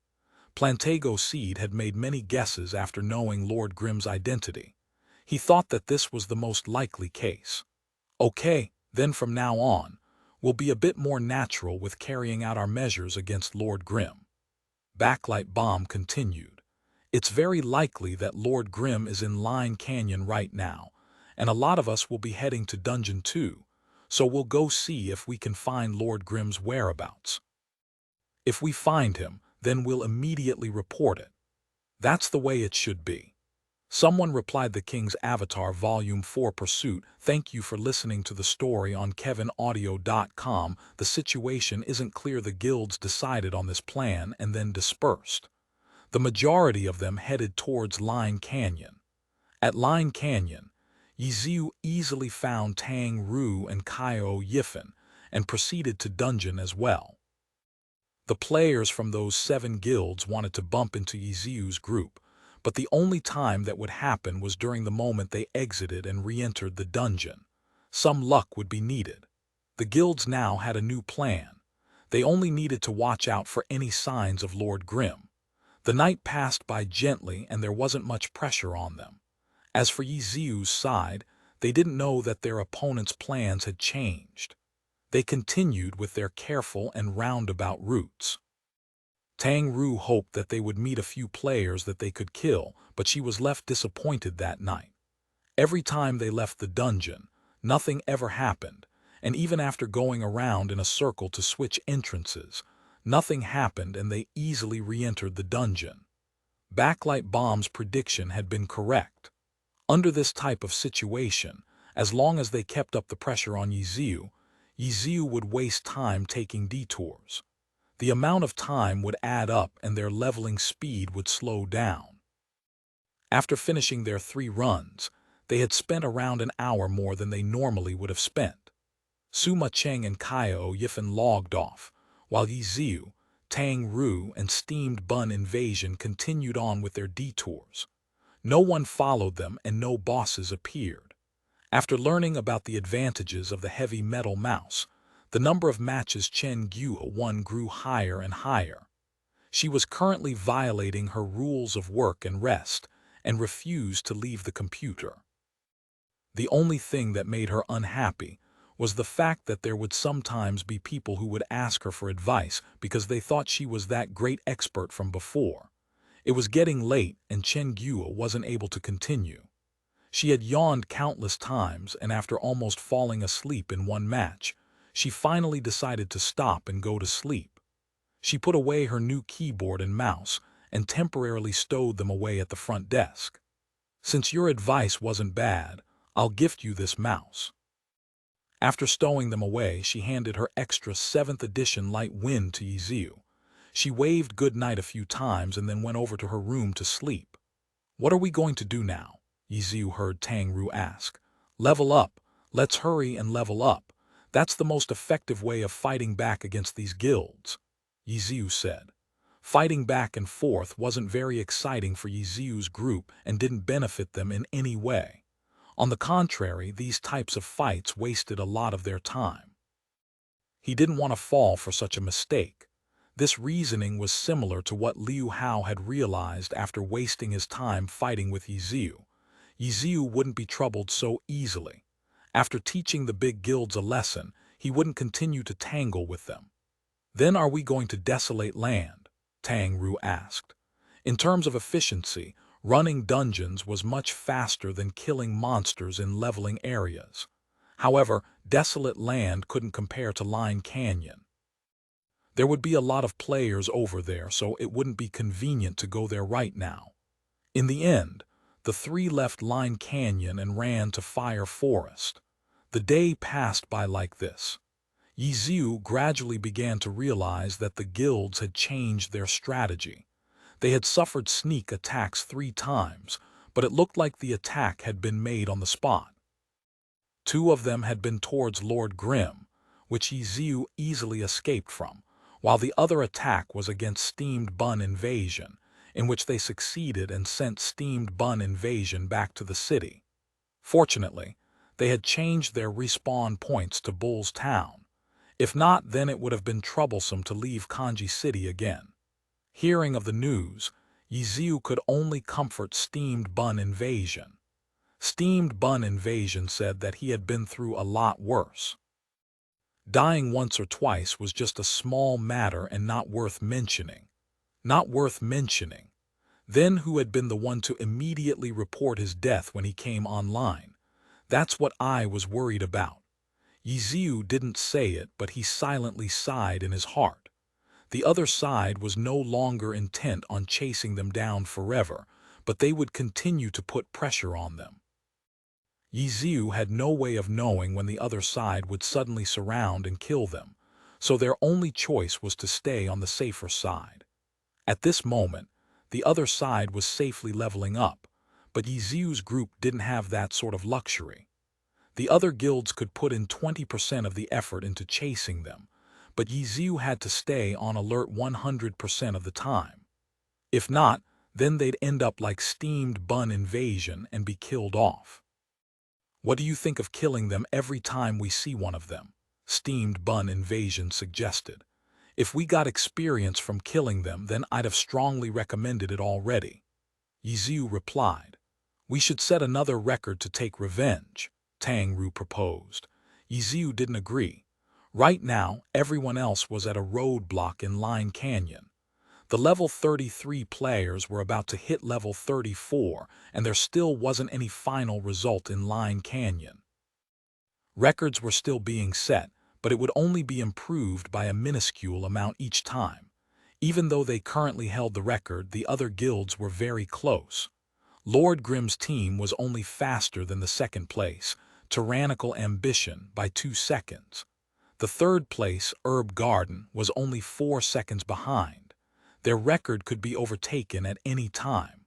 All the guilds who were watching the rankings knew this. What was Lord Grimm's group waiting for this time? Were the records going to keep on going back and forth like this? Or were they waiting for a guild to declare themselves as the winner and then completely crush them? This type of situation had given Tyrannical Ambition some time to win back some face. Players could at least see that they could compete with Lord Grimm. After last week's match, Boss Chen had been very happy. Today, when Ye Xiu got up, he saw Chen Guo directly open up 3 stations for personal use. Her reasoning was that the internet cafe would never be full enough, that only 3 stations would be left. 3 stations? You're not planning on giving one to me, right? Ye Xiu suspiciously asked. Don't worry, you can say you're happy, Chen Guo said. I don't need it, I stay at the front desk during the night. I also have to smoke during the day. Would you be able to stand me sitting next to you? But that's good too. I'll have a seat to sit in whenever I come over to teach you. Ye Xiu said. Why don't you go die? Chen Guo glared and immediately called someone over to shut down the computer meant for Ye Xiu. The King's Avatar, Volume 4, Pursuit, Chapter 251, Dismantle. Time gradually passed until it turned 9. This was the time that tyrannical ambition had agreed upon for the second match. Ye Xiu was sitting there and gaming in the smoking area as usual. Have you gathered all the materials yet? Ye Xiu messaged Cold Knight. He was controlling Lord Grimm to head towards Bull's Town. Cold Knight almost replied with a ready when he suddenly realized why was he acting so obediently. You hurry up, Cold Knight bluntly replied. At 9 o'clock sharp, Lord Grimm arrived at the arena entrance.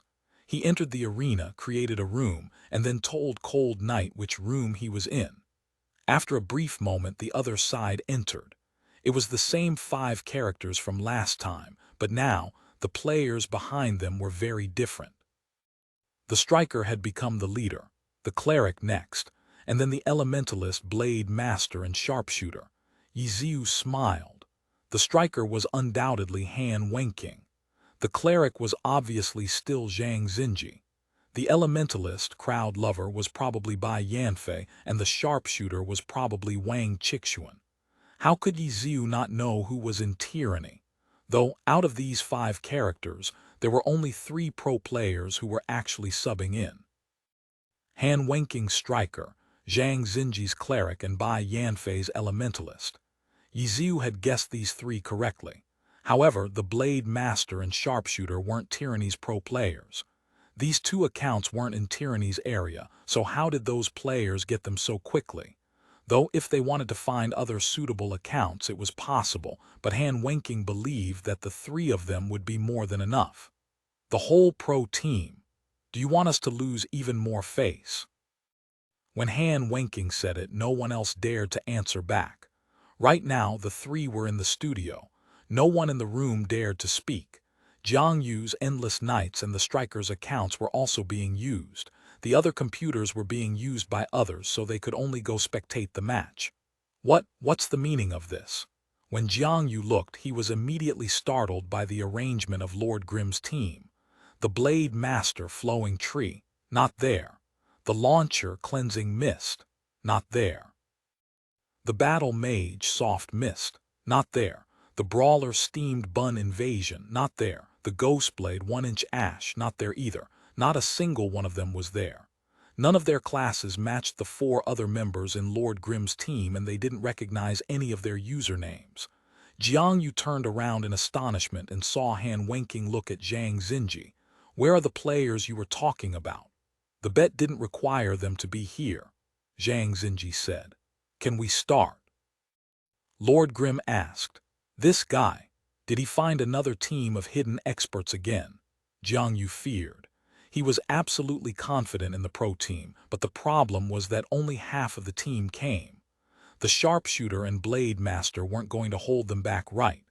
The sharpshooter and blade master were even more nervous than Jiang Yu was. The 2 were originally somewhat nervous when they heard that they were going to play with the gods. After seeing Lord Grimm's unexpected team arrangement, their hearts immediately tightened. Start, Han Wenqing replied to Lord Grimm. Jiang Yu was too busy thinking. The screen he was looking at changed to spectator mode and the match began. The random map that was chosen was the circular arena. It was a very simple and plain map. The map was a bit bigger than the 1v1's basic 4-sided ring. It was round and flat. If this were a pro match, they most certainly wouldn't pick this type of map, where there was no advantage for either side. "The map isn't bad," Han Wenking said. "With such a simple map, there weren't any weird tricks or underhanded methods that could be used. Coordination and mechanics would be the only deciding factors for this match. You guys deal with those four. I'm going to meet with this Lord Grimm and teach him a lesson," Han Wenking simply ordered.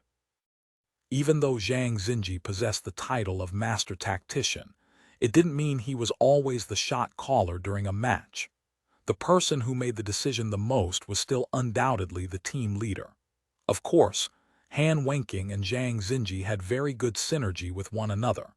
They would switch roles depending on the situation and help one another adjust. Two shot callers in a single team was usually taboo in team battles, but for Tyranny, their team was in extreme harmony. What happened if both their calls clashed? Up until now, such an occurrence had never occurred for them. After Han Wenking made the order, his striker quickly rushed forward. "Arrow formation, follow him," Zhang Xinji shouted, and the four moved out. Arrow formation was a formation where one person led the way as the tip of the arrow. The remaining people would be on either the left or right and form a cone-shaped formation. It was very effective when charging in. However, the requirements needed for the person at the front was high. While charging, the person at the front would be the target of incoming attacks.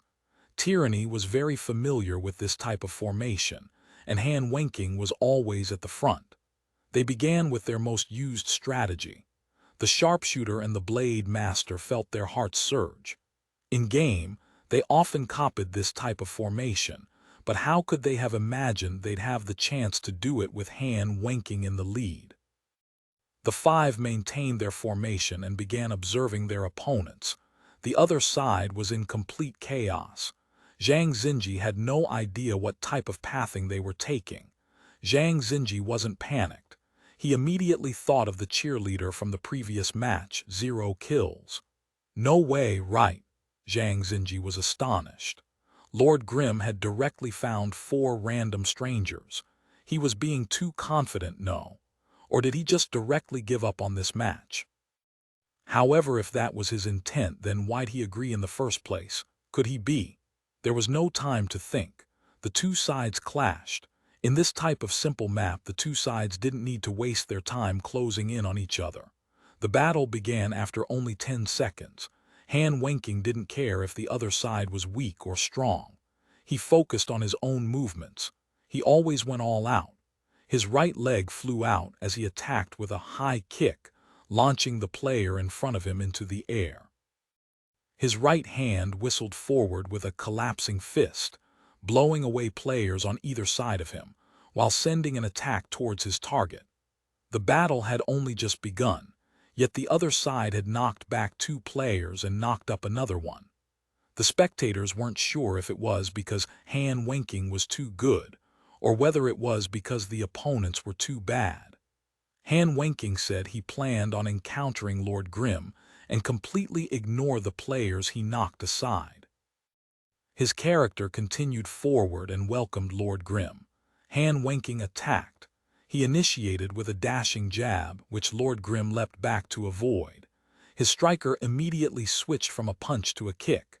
His front kick seemed to have borrowed the momentum from the dashing jab and tore through the air ferociously towards Lord Grimm. A light cloud of smoke dispersed. The front kick had only connected with Lord Grimm's shadow clone. The spectating Jiang Yu almost shouted it out. He had seen the moment Lord Grimm had used his shadow clone technique and flashed behind the striker. Han Wenking's character passed through the light smoke and turned around. Lord Grimm's battle lance stabbed towards him like a viper. In this type of situation, being able to dodge this attack would make you feel lucky, but Han Wenking wasn't normal. He didn't dodge and instead immediately stepped forward. He still planned on attacking. His 2 hands crossed and pushed forward to block the incoming lance. Level 30 Striker Dismantle Skill, Empty-Handed Blade Block. Dismantle skills were a type of special attack. The skill was split into 2 parts, using a parry against the opponent's attack and then a counterattack. When the dismantle skill appeared, the block and counter were won. Once the player successfully blocked the opponent's attack, the following part of the dismantle would definitely hit. In other words, as long as the first part of the skill succeeded, then there was a 100% chance to interrupt the incoming attack and make a counterattack. However, using a dismantle skill wasn't that easy to activate successfully.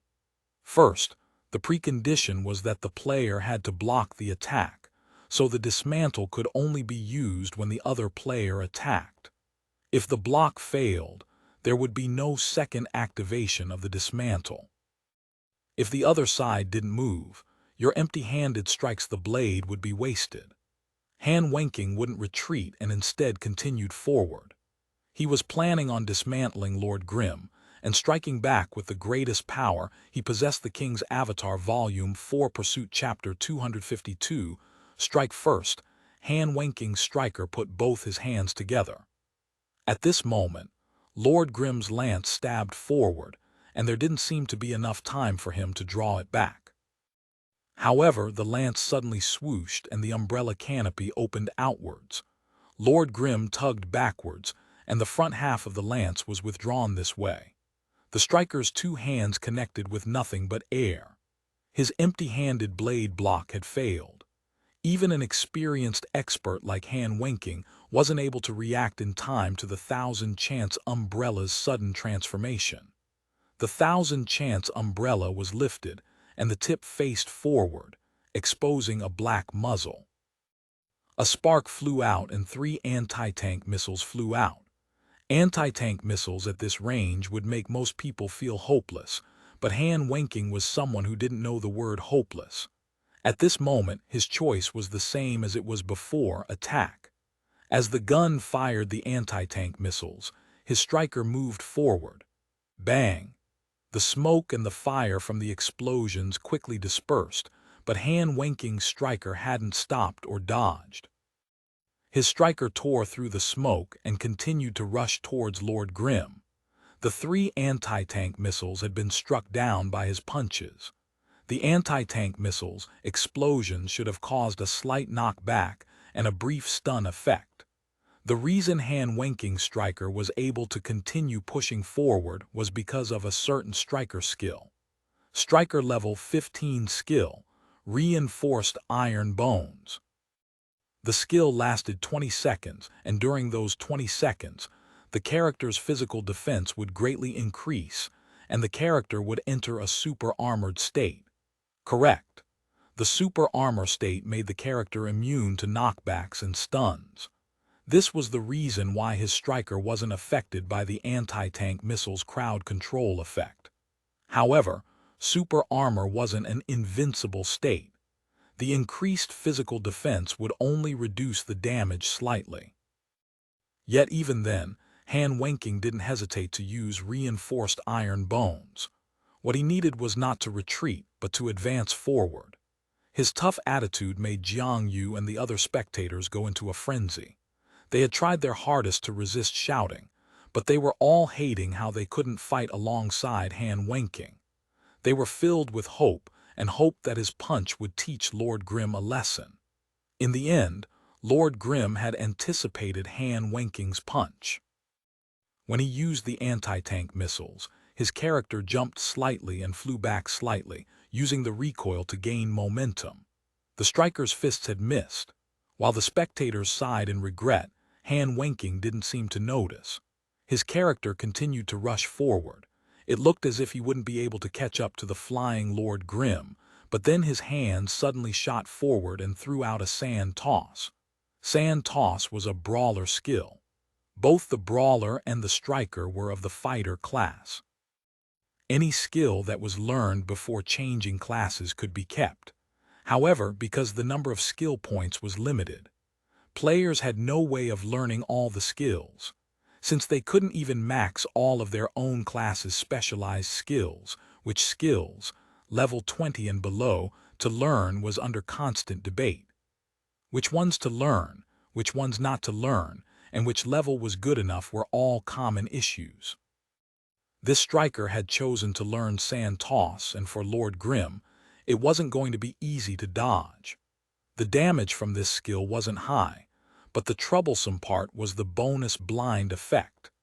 Even though the opponent could turn his camera to avoid it, in a battle between experts, turning away for even a split second wasn't any different than a short blind. Ye Xiu obviously didn't want to give Han Wenking this type of opportunity. His 1,000-chance umbrella opened up and the sand toss only hit his umbrella. When he looked again, Han Wenking's striker pushed his hands forward and a chi bullet flew out. Oh, chi bullet was a chi master skill. Sand toss was probably learned because of its blind effect, but chi bullet was just a normal flying projectile. The damage itself wasn't bad, but the problem was that it did magic damage. Chi Master is a class that mainly dealt magic damage, and since strikers relied on physical attacks, they couldn't use the skill to its full potential. Such an uncommon skill was completely out of Ye Xiu's expectations. The chi bullet was shot out quickly, but its movement speed wasn't too fast, so Ye Xiu was able to dodge it. But the striker used this opportunity of time to close in and continued with his plan of taking the first strike. He initiated with a front kick, which Lord Grimm sidestepped to dodge, but unexpectedly, the striker immediately turned his hand over and followed up with a palm strike. Ye Xiu hastily leaped backward and just barely dodged the palm. Slap was a low-leveled brawler skill, and most other classes wouldn't choose to learn it, however, this striker did.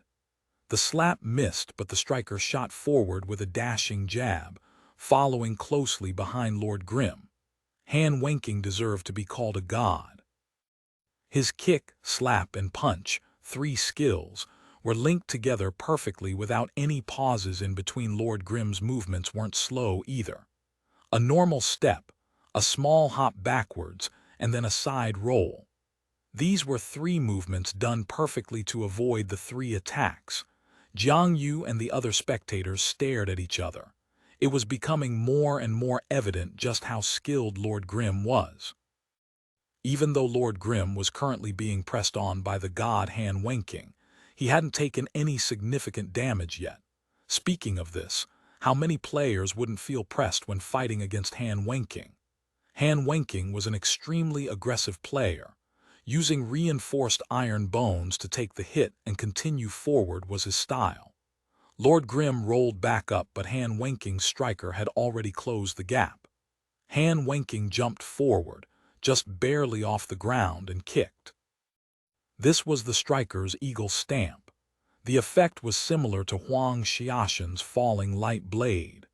The two had both used their respective skills as soon as their characters left the ground to execute the skill extremely quickly. Lord Grimm had only just gotten up and was finally unable to dodge. The eagle stamp connected with his head, and he was quickly kicked twice soon after. Eagle stamp's damage wasn't bad, but if the consecutive stamps weren't done quickly or accurately enough, the opponent could escape from it. Han Wenking obviously wouldn't make such a mistake. When Han Wenking or a god-level player did such actions, such difficult aerial maneuvers could be done perfectly. Han Wenking continued with his fierce attacks. As soon as his eagle stamp finished, he immediately used a collapsing fist since eagle stamp couldn't cause the opponent to become dizzy. As soon as Lord Grimm saw the fist fly towards him, his 1,000-chance umbrella immediately split into tonfas. His right hand shot out and reached out towards the striker's fist. The striker was grabbed, lifted onto Lord Grimm's shoulder, and then thrown backwards onto the ground. Grappler level 20 dismantle skill. Receiving Throw the King's Avatar Volume 4 Pursuit Chapter 253 to retreat by advancing. This time, quite a few of the spectators shouted in astonishment. In their eyes, Han Wenking had been pressing forward extremely hard. It was already quite amazing that Lord Grimm was able to endure for so long. Finally, when Lord Grimm had been eagle-stamped, they thought that victory was in hand. But just now, Han Wenking's striker was suddenly hit by the opponent's dismantle. The receive and throw's damage couldn't compare to eagle stamps, but receiving the opponent's attack and then throwing him onto the ground looked much more devastating than Eagle Stamp's movements. Lord Grimm didn't throw the striker out with his receive and throw. He instead kept the striker near, not allowing him time to quick recover. "If I don't leave you with some black and blue to look at in the mirror, then you'd be too arrogant," Ye Xiu said after throwing Han Wenking onto the ground. "So it really is you," Han Wenking replied. He wasn't surprised. As rivals, they were really too familiar each other. After fighting for a bit, Ye Xiu was already completely certain that the striker was Han Wenking. And even though Ye Xiu wasn't using his signature battle mage, his pathing, decision-making, and other battle habits had already been seen through by Han Wenking, who was also certain that Lord Grimm was Ye Xiu. Who? Jiang Yu and the other spectators began muttering amongst each other. They couldn't hear the opponent's voice in game, but they could hear what Han Wenking said because he was in the same room as them. Lord Grimm is someone their god recognizes. Jiang Yu and the other spectators trembled. Meanwhile, on the screen, Lord Grimm didn't follow up on the fallen striker and instead waited for Han Wenking's striker to get up. Are they not going to fight? The spectators were puzzled. From start to finish, they had been locked onto Han Wenking's and Lord Grimm's 1v1. And what about the other players? They hastily checked the rest of the fight, and they only had one thought in their hearts: disaster. An utter disaster. Lord Grimm's 4 teammates had been flattened so badly they probably didn't know which way north and west was anymore. The sharpshooter and blade master even looked powerful and mighty in front of them, which made Jiang Yu quite jealous. It wasn't hard to see that Lord Grimm's 4 teammates were the same as the previous 0 kills. They were easily cleaned up. Who exactly is Lord Grimm? What is he trying to do? Jiang Yu wasn't able to understand. When they looked back, Han Wenking and Lord Grimm were once again fighting. But so what? Once those 4 cheerleaders died, they would just gang up on him. Why fight so seriously? Ye Xiu chuckled. Han Wenking didn't reply and kept on attacking ferociously. After a few rounds, one of his strikes connected with Lord Grimm again. Jiang Yu and the other spectators' hearts had leapt into their throats. But in the end, Lord Grimm didn't counter and was then beaten up by the striker. Seeing Lord Grimm being beaten up so badly should have been something to celebrate. Jiang Yu didn't know why, but currently he didn't feel anything from it. Han Wenking comboed and then suddenly stopped midway. Lord Grimm's body fell. To everyone's surprise, he didn't even quick recover. He just lay there, not moving. It was strange that an expert like Lord Grimm wouldn't move. Was he already dead? But when they looked at his character's health, Lord Grimm was still far from dying. The spectators were bewildered. They stealthily glanced at Han Wenking and discovered that his face was like the calm before a storm. They held their breaths. The spectators were trying to figure out what was going on when Lord Grimm finally jumped back up. "Sorry, I had to leave for a sec." Why aren't I dead yet?" Ye Xiu said. Han Wenking didn't say anything and then immediately pounced forward. He had felt it before, which is why he suddenly stopped. At this moment, the other 8 players' battle had ended. How could some random players be an opponent for 2 pro players and 2 in-game elites? After the 4 cleaned up the cheerleaders, they rushed over and arrived at where the other 2 were dueling. But none of them moved to surround Lord Grimm. Should they move? Seeing that Zhang Xinji and Bai Yanfei weren't moving, the sharpshooter and the blade master did the same and just watched in silence. Since they were fighting next to their god, they weren't negligent in the slightest against the cheerleaders. They had been completely focused on their battles and hadn't been paying attention to the battle here. The 2 prepared to enter the battle at any moment, but it didn't seem like they needed to. Under Han Wenking's fierce attacks, Lord Grimm looked to be struggling to stand up. It didn't look like he had any chance of fighting back. That was to be expected. In front of Han Wenking, what was Lord Grimm? The sharpshooter and blade master thought simultaneously, but Jiang Yu and the other spectators didn't think like this. Their minds were still pondering over that sudden receive and throw's speed and accuracy. Except after that, Lord Grim never really showed up again. He had been taking a beating the entire time. He even stopped moving for a bit. But after standing up, nothing changed. It was just a matter of time before Lord Grim lost. But Jiang Yu still felt uneasy. He felt that the loss was too unusual. It seemed like he was losing on purpose. Right before Lord Grim's health bar ran out, Han Wenking stopped his attack once again. "What are you doing? Just a bit more, hurry up," Ye Xiu said. "What are you trying to do?" Han Wenking asked. "Old friend Han, your attitude is certainly deserved, but it's just a small match. Of course I know that you always like to go all out." Ye Xiu continued, "It's just that at our age, we should slow down a bit. You've probably felt it. Sorry, I only know how to go forward. I don't understand what slow down means," Han Wenking said. "Then hurry up." Ye Xiu had Lord Grim step forward into Han Wenking's attack range. "If you've already recognized that you've lost, then leave the stage yourself," Han Wenking said. "Leaving doesn't mean I recognize that I've lost." Ye Xiu laughed. Lord Grim left and the system proclaimed Tyrannical Ambition's team as the victor. Jiang Yu and the other spectators in the room, as well as others who were watching in-game, all felt a bit puzzled, but all in all, they won and their happiness instantly washed over their bit of doubt. Their biggest worry now was whether Lord Grim would do as he said he would. "You've lost," Cold Knight immediately messaged. "Yeah, in the future I won't touch your guild's records," Ye Xiu replied. "Ha ha ha, that's good. Then we'll continue to be friends. If you ever need anything, then you can come talk to us." Cold Knight was incomparably happy. Ye Xiu simply replied with a smiley face. "What do you say we take Line Canyon's record tonight?" Cold Knight asked Jiang Yu. "It's finally over." Jiang Yu let out a sigh of relief. "If the other guilds want to compete with Lord Grim, then let them. We've finished our matters. In the future, we'll keep good relations with Lord Grim. This guy seems to have some sort of background. I'm going to ask the team captain about it in a bit." "Okay, that's what I thought too," Cold Knight said. Meanwhile, Ye Xiu opened up his friends list and messaged someone.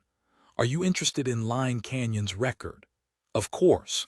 But we can only rely on ourselves, God. We can't look to you for help anymore," Blue River replied. "I know, I won't be moving. I have a guide with me here. Would you like to take a look? The King's Avatar Volume 4 Pursuit Chapter 254 by Proxy Guide." "What guide?" Blue River was somewhat puzzled. "A guide for setting the record," Ye Xiu replied casually. The guide was based on Concealed Light's version. After a few days of hard work, Concealed Light finally finished an accurate guide for how to set the record. Ye Xiu had checked it seriously and didn't find any problems with it. It could be said that if you followed the guide step by step with a team without any equipment issues, then anyone could participate in the competition for the dungeon record. Afterwards, it just depended on who carried the guide out the best. However, Concealed Light's guide wasn't anything out of the box. In other words, Concealed Light's guide was detailed and precise, but it wasn't anything new. It wasn't that Blue River and the other experienced players didn't understand the strategy the guide used. It was just that they hadn't played a low-level dungeon in a long time, so they were unfamiliar with it. Concealed Light's guide let them save time by researching the things they had forgotten or weren't used to, allowing them to directly practice with a complete strategy. But the guide Ye Xiu presented wasn't the same as Concealed Light's guide. He had made a few revisions on Concealed Light's version. These revisions were new strategies that had never been talked about before in Line Canyon. They were similar to the new strategy Ye Xiu had come up with for Boneyard. This type of new strategy wasn't something that Concealed Light, who didn't have any actual experience, could come up with. A guide for setting the record, Blue River was still suspicious. "Correct. As long as you follow it, then I can guarantee that you guys will stand on top of the record boards." Ye Xiu was very confident. "Really? Then let me study it," Blue River said. "Bro, there's a tuition fee." Blue River stared blankly. In that instant, he understood what was going on. Thai's god had changed his approach. Currently, it was very difficult for him to continue substituting in and setting the record for the guild. This was because Lord Grimm was too good and was too famous. Whenever a record came out with his name, he would be the only person the players would see, and thus, no one would recognize that record as a reflection of the guild's strength. Looking for Lord Grimm to set the record for them wasn't a viable route anymore. But the guild still needed records, and Lord Grimm had become a large obstacle for them, which was why 7 guilds had allied together to chase down Lord Grimm. Blue River knew what had happened in the past few days. He was glad that Blue Brook Guild hadn't participated. God had made the 7 guilds suffer miserably. However, Blue River understood that this god wouldn't relax. No matter how skilled he was still only a single person and had to divide some of his attention to avoiding the guild's pursuit. The battle wasn't easy for either side. In Blue River's eyes, the battle would still be decided by the dungeon records. If this god was still able to continue forcefully pressing on the dungeon records even while being chased, then the guilds would be forced to compromise. It was very possible that they would eventually have to pay him to not set the record. Forcefully pressing down on the records wasn't a problem for this god, and dealing with the pursuers from the guilds didn't seem to be much of a problem for this god either. Using power to subdue the big guilds sounded ridiculous, but it was actually possible for him. That was what Blue River thought after knowing Lord Grimm's identity. As the guild leader in the new server, he understood the progress of each of the guilds. At this moment, the elite teams were about to reach level 34. Line Canyon's final record would be set tonight, and currently, it was very possible that the not yet level 33 Lord Grimm would level up later and then take down the record that would be set tonight. It was also possible that he would set another astonishing record right now at his current level. Blue River hadn't completely given up on setting new records. He had only given up on competing with this god. In other words, Blue River was prepared to pay him to not set new records. It was just that they had to take down the record first. And amidst this, the god came to him to try and sell him some guide. He deserved to be a god. His line of thinking was clear, and he knew that the dungeon records were still the only solution to the current conflict.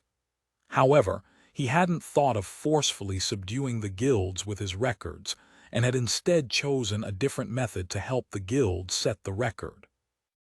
Lord Grimm didn't care about having his name on the records, but he needed the materials. As a result, he chose to sell his strategies. Too smart. Blue River couldn't help but praise him.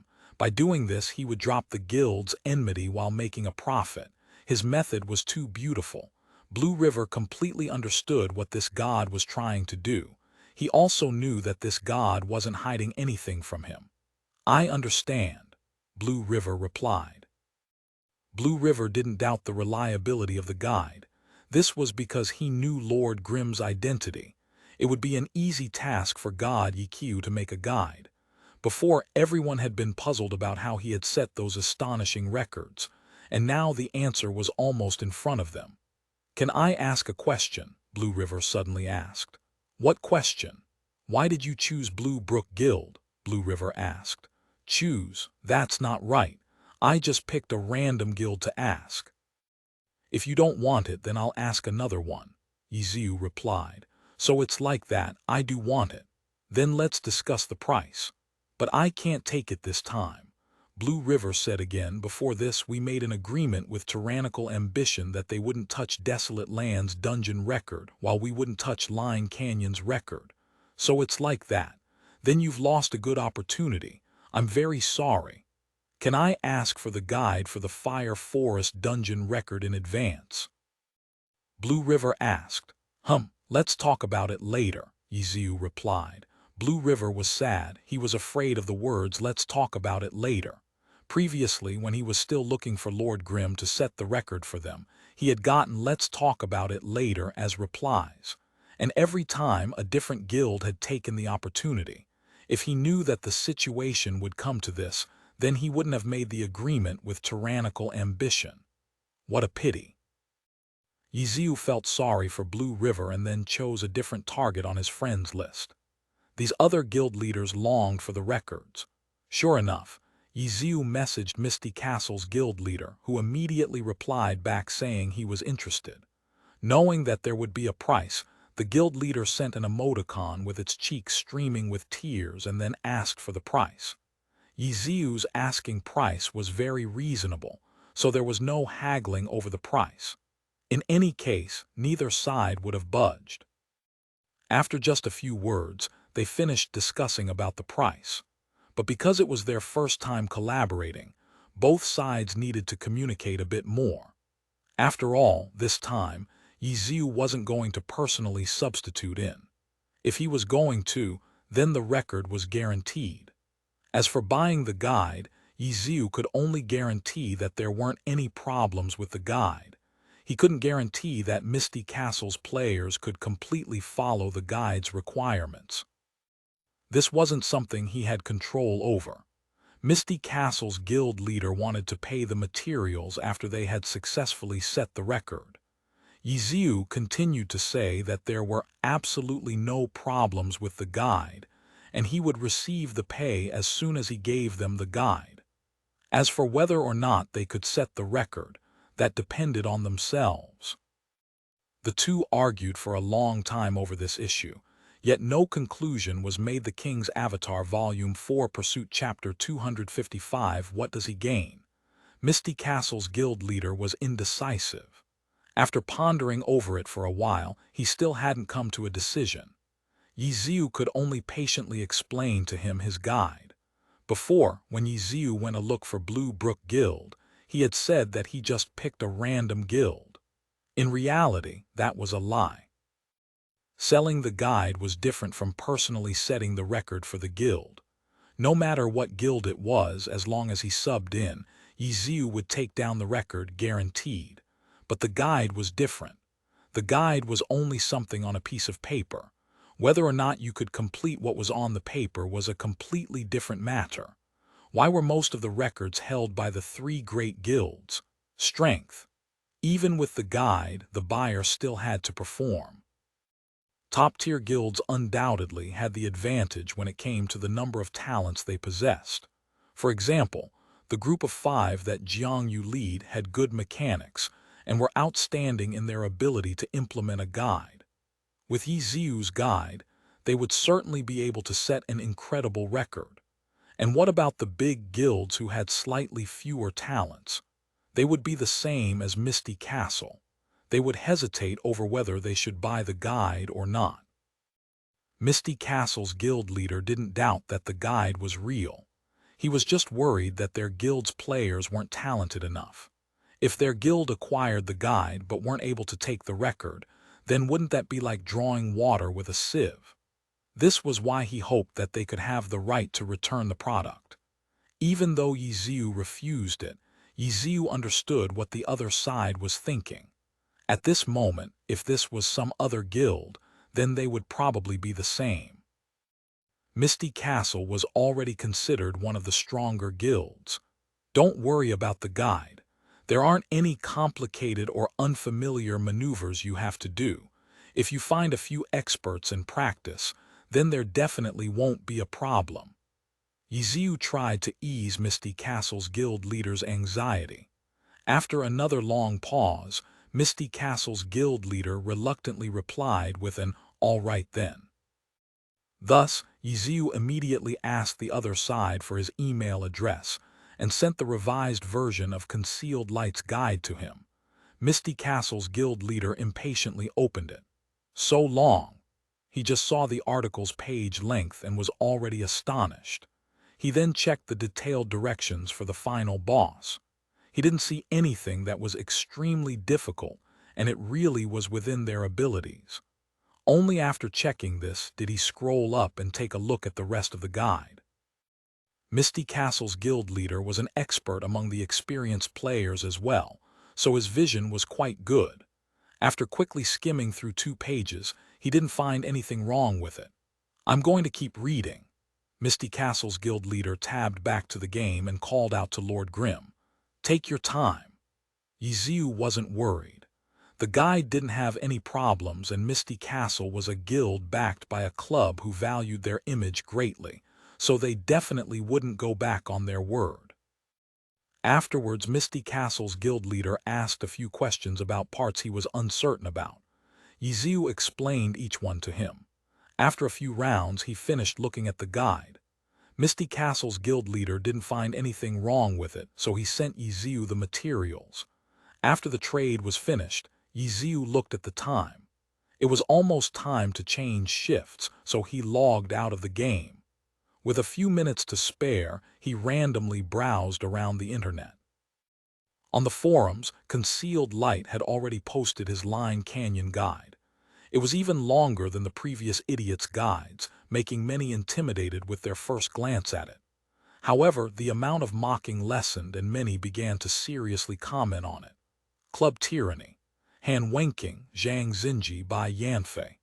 After finishing their match in game, they didn't stay in their guild studio and went back to do their own business. Without a doubt, the match had been utterly boring. Zhang Xinji's and Bai Yanfei's fight against the four cheerleaders didn't need to be talked about. Even though Han Wenqing fought against his old rival, Ye Xiu hadn't been trying at all.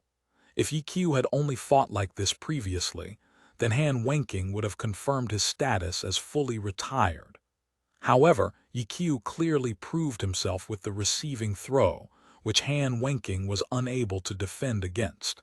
Ye Xiu just hadn't been taking it seriously. Why?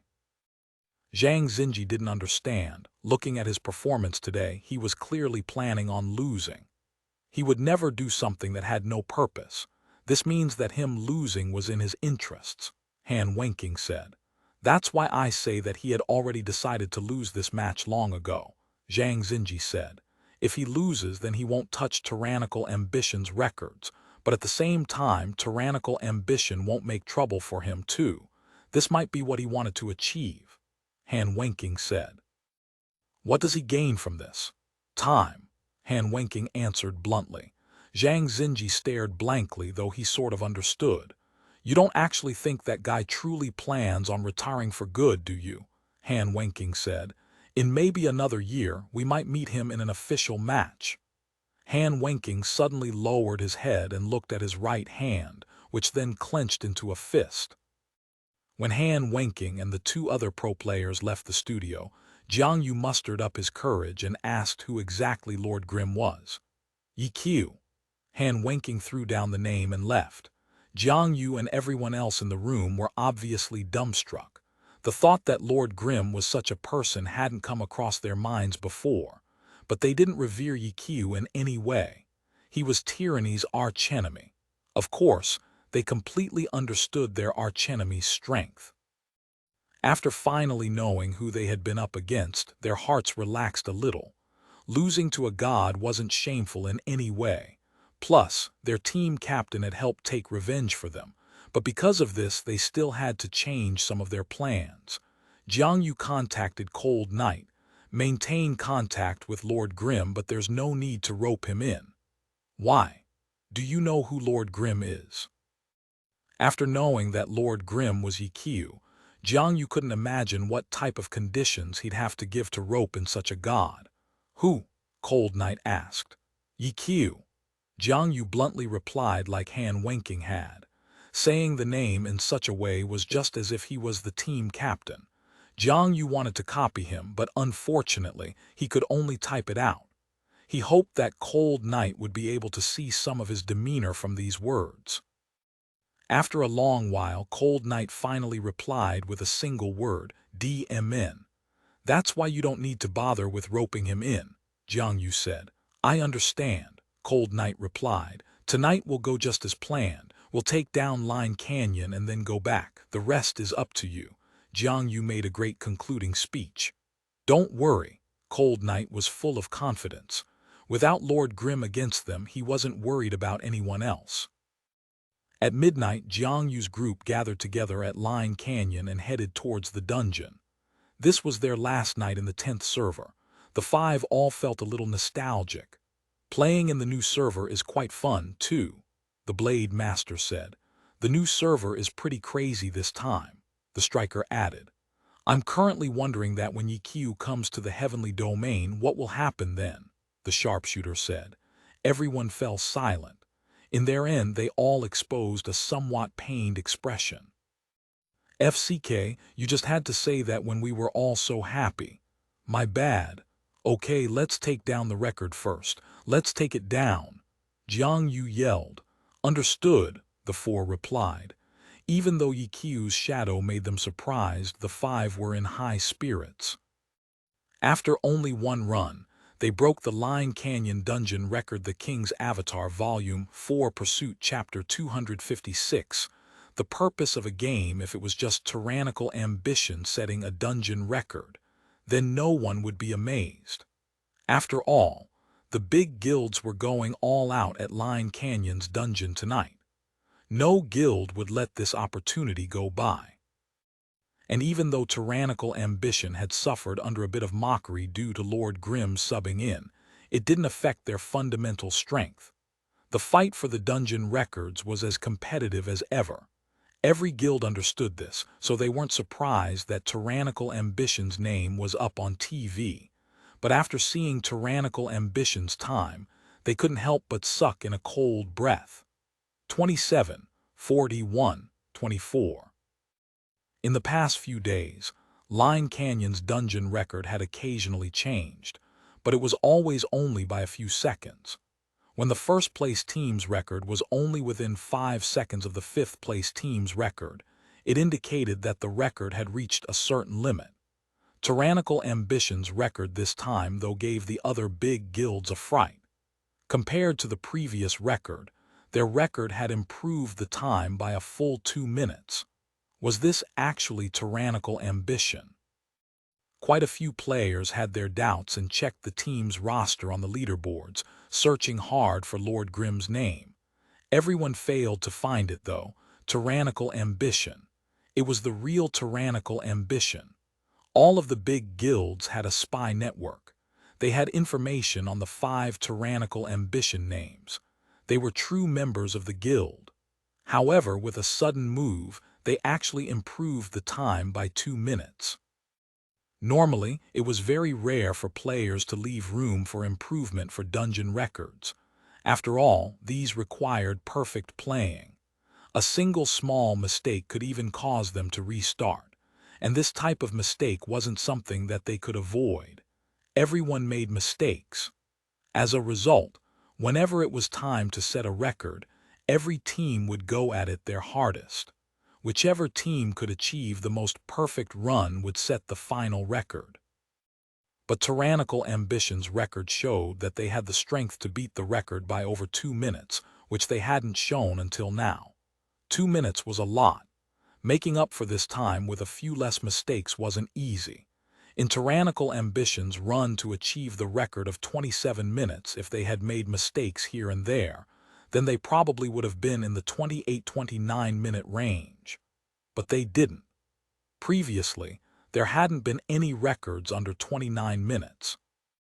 Tyrannical Ambition's record was truly astonishing. Was it something they were always capable of doing, or was it because they had run the dungeon perfectly? Even if they knew the answer to this, it was pointless. From now on, all the guilds would have to attempt to beat this record. 2 minutes after Tyrannical Ambition set their record, new records began showing up on the leaderboards. 2 guilds had surpassed their previous records, and one of them had even entered below the 30-minute mark. But compared to 27, 41, 24, the 2 records were too far off. They obviously wouldn't be shown on TV. They could only silently take the 2nd and 3rd place. No one could deny their efforts, but the greatest applause would be reserved for those who took 1st place. The 2nd, 3rd, and even the 4th and 5th places would increase a guild's reputation a bit, but they couldn't compete with those who took 1st place. 1st place and 2nd place were sometimes only off by a second, but the titles 1st and 2nd made others feel that the distance between the 2 placers was miles apart. The guilds had all done their research on how to run the dungeon. They all knew just how difficult it was to achieve 27, 41, 24. When Tyrannical Ambition's record came out, 1/3 of the competitors immediately gave up. Another 1/3 continued to run the dungeon as planned, but none of them knew if they could achieve such a record. They could only pray towards the heavens. Apart from this, the remaining 1/3 clenched their teeth and continued to batter at the records. They felt that there was no reason they couldn't achieve Tyrannical Ambition's record. Herb Garden, Excellent Dynasty, Samsara. The guilds that had allied against Lord Grimm didn't give up. This wasn't a coincidence. These guilds had clearly spent much effort chasing down Lord Grimm for the benefit of all. Just by looking at how they joined in on such a movement showed their desire for the records. How could they give up now? 27 minutes. The elites from every guild stared at the number. 27, 40 won by Tyrannical Ambition. It looks pretty good. Tang Ru noticed it the instant the announcement was made. She remembered most names of the guilds she had encountered. In the beginning, she hadn't taken them seriously, but after chatting with Chen Guo, she discovered that these were all top-tier guilds in glory. Chen Guo, who had been playing the game for a long time, was more clear on how strong each of the guilds was. All in all, Ye Xiu hadn't played in the normal servers for a long time, so he was picking up a lot of new things as he played. Tyrannical Ambition was extremely strong.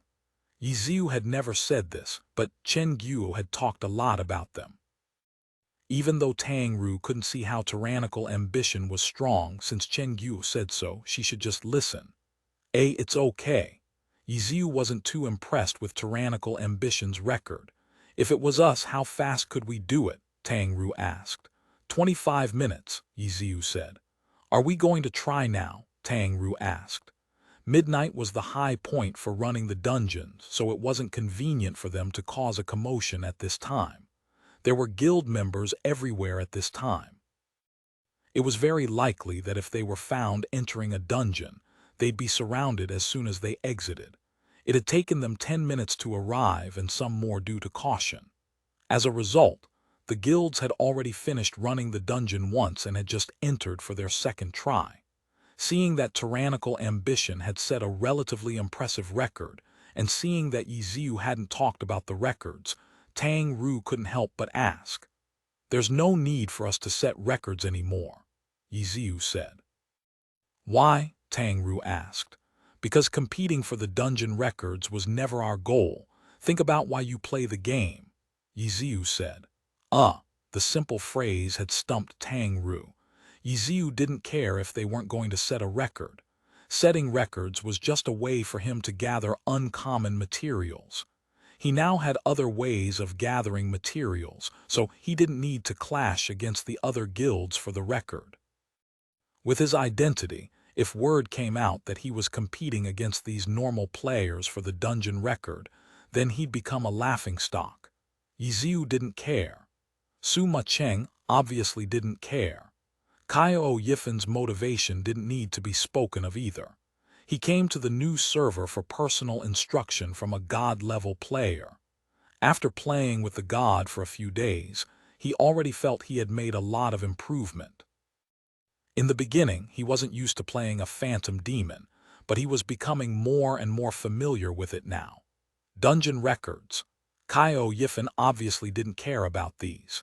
He was still a pro-level player. His reason for coming here was to improve. Beating some normal players couldn't be considered as any improvement in his eyes, and consequently, only Tang Ru and Steamed Bun Invasion cared a bit more about these records. Steamed Bun Invasion was more pure. He liked to play the game and he played for fun. With his good attitude, he always found something fun about the game. Setting a record was one of them, but without it, there were still many other things to enjoy. In the end, the only person who really cared about the records was Tang Ru. This girl was extremely competitive and liked the feeling of competing and surpassing other people. Just as expected, while the others were indifferent about Tyrannical Ambition's record, Tang Ru asked more about it. Purpose. Ye Xiu's question had made Tang Ru feel at a loss for words. To beat you. After a few moments, Tang Ru blurted it out. It was the original reason she had played Glory, the game she hadn't found interesting. The game had a lot of content, but Tang Ru's original reason hadn't changed. Whether it was in dungeoning or PK, she frequently paid attention to Ye Xiu's Lord Grimm, constantly comparing each other's performance. Even though she was getting more familiar with the game, she only felt how large the gap between them was. This didn't make her dispirited, though. She first had to figure out where their differences were and how great the differences were. To her, it had only just begun. The ever-impulsive and rash Tang Ru had already gotten rid of the idea of continuously challenging him until she beat him. She was now preparing a plan to surpass him. She learned from Ye Xiu while watching the distance between them. She would then fix whatever she needed to fix. Tang Ru had her own plan in mind. She wasn't like Steamed Bun Invasion, who said this and that and stupidly laughed. Tang Ru didn't relax when she played, which was very different from Steamed Bun Invasion's playing for fun. However, for Tang Ru, this was what made her feel that the game was fun. If it was something that was just for her to relax, then she'd only feel bored. After reminding Tang Ru her purpose for playing the game, Ye Xiu then casually said, "Then why are you setting records?" The King's Avatar Volume 4 Pursuit Chapter 257 Appropriate Handling. Why am I setting records? Tang Ru didn't know the answer. The question stumped her. Wasn't Ye Xiu the one who brought them over in order to set records? He had even made them undergo practice every day for each of the dungeons, yet he's suddenly asking why she's setting records. "Why were you setting records?" Tang Ru asked back. "I was doing it for uncommon materials. Everyone knows that. What about the rest of you?" Ye Xiu asked again. "To learn from senior and improve." Kaio Yifan replied without any hesitation. "Ha ha ha, playing with seniors more fun," Steamed Bun Invasion said. "Ha ha." Su Macheng only laughed. She didn't say anything. "Mew moo." Tang Ru tried to win over a comrade in arms. The two were quite close with one another. Su Macheng could only say the truth. "I did it to help him get materials." The cruel reality was displayed in front of her eyes. No one on the team had really cared about the dungeon records. "It's still dungeoning. Even if we just casually set it, it'd be good too," Tang Ru struggled. "That's true," Ye Xiu said. "But in our current situation, if we continue to monopolize the records, then those others' guilds won't stop bothering us. It's not worth it to get caught up with them." Ye Xiu brought the discussion to the main point. This was his true reason for not setting records. With his experience and skill, he wasn't scared of the threat from these guilds. If he was only playing the game for fun, he probably would have chosen to play around with the other guilds. But that wasn't the case. Even if he killed all of the players from these guilds, what would be the point? There's nothing wrong with setting dungeon records, but in our current state, the result from setting a record would just cause us to waste a great deal of our time. We aren't scared of these guilds, but fighting with them isn't our reason for playing the game. Ye Xiu said, Senior, I find stealing their bosses to be quite fun." Steamed Bun Invasion energetically said. "Steamed Bun, this is only the new server. Stealing these low-leveled bosses is too unstylish. Let's hurry up and level. When we get to the heavenly domain, there will be more bosses and more experts. The guilds over there will also be stronger, so you tell me, doesn't that sound more fun?" "Ahem," Steamed Bun Invasion replied, and after thinking for 5 seconds he yelled, "Let's hurry and level up, everyone." Tang Ru was speechless. This Steamed Bun was a little bit too easy to sway. "Yeah, let's hurry and go to the heavenly domain," Ye Xiu said, while sending Tang Ru a personal message. "Our boss is waiting for you there." This guy, Tang Ru was startled. Her treatment towards Chen Guo, due to playing like crazy, really was a secret worry of hers for these past few days. She wanted to play with Chen Guo, but the two were in different servers. Even if they sat together, they were still only playing on their own and couldn't party up with each other. Ye Xiu looked as if he was even more crazy about the game than she was, but he was still able to pay attention to all of this. The guy had been trying to reason with her at first, and now he was trying to play the emotional route. However, it really was a good point. After hearing all this, Tang Ru discovered that her desire to level up grew stronger. Setting dungeon records or whatever had been pushed to the back of her mind. Tang Ru thought for a bit and then replied, "Okay, then let's hurry and level up." "Good, that's what I wanted to hear," Ye Xiu said. "We've got to level up quickly. Everyone dungeon faster," Tang Ru yelled. "Wah," Ye Xiu stared stupidly. Leveling faster did mean that they should dungeon faster, but didn't dungeoning faster mean that they would be trying to set dungeon records? He looked at the following message and saw an evil smiley face from Tang Ru. Ye Xiu knew that she was intentionally teasing him. He replied with a sweating face, "Try hard, it doesn't matter what your goal is." Tang Ru replied again, "You have to try harder, your goal is to beat me but the difficulty is too great." After some time, Ye Xiu received another message from Tang Ru. "I looked for a long time but there's no emoticon that describes what I'm feeling right now." "Ha ha," Ye Xiu laughed. He was finally able to get her to accept it and his opinion of her went up. This girl wasn't someone who only acted on her own. Tang Ru didn't reply, but Ye Xiu was still busy typing. As he dungeoned, he continued to chat with two people. One of them was Concealed Light. His newly issued Idiot's Guide had been received quite well, but there were still quite a few criticisms. One of the commenters had even criticized him without even looking at the guide. Concealed Light looked at the comments the entire day. He would even argue with some of them, and all that came out of it was concealed anger. He was now pouring out his grievances at Ye Xiu. "There will always be people like this. You don't need to worry about them. Your guides don't have any mistakes in them, and if they don't believe that, then it's their fault." Ye Xiu replied, but some of them clearly hadn't read it, yet they still criticized it. Concealed Light gloomily said, "If they didn't even look at your guides, why are you even looking at their comments?"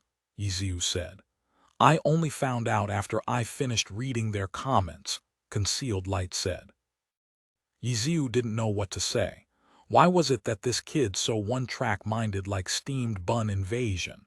If they didn't see your guide, then there's no point taking note of their comments. Ye Xiu plainly said. "Sigh, sigh, sigh," Concealed Light sighed. God's words had made him feel a bit better, but his anger wouldn't go away so easily. Concealed Light told Ye Xiu that he agreed with him, but still couldn't help looking at the comments. "But it's true that your guide hasn't reached its limit." Ye Xiu messaged again. It's not your fault. With your circumstances, it's already incredible that you've reached such a level. It's very difficult to come up with something new only by watching videos and reading other guides. Coming up with something new requires actual experience and testing, which are two things you lack. I made a revised version of your guide that you should take a look at."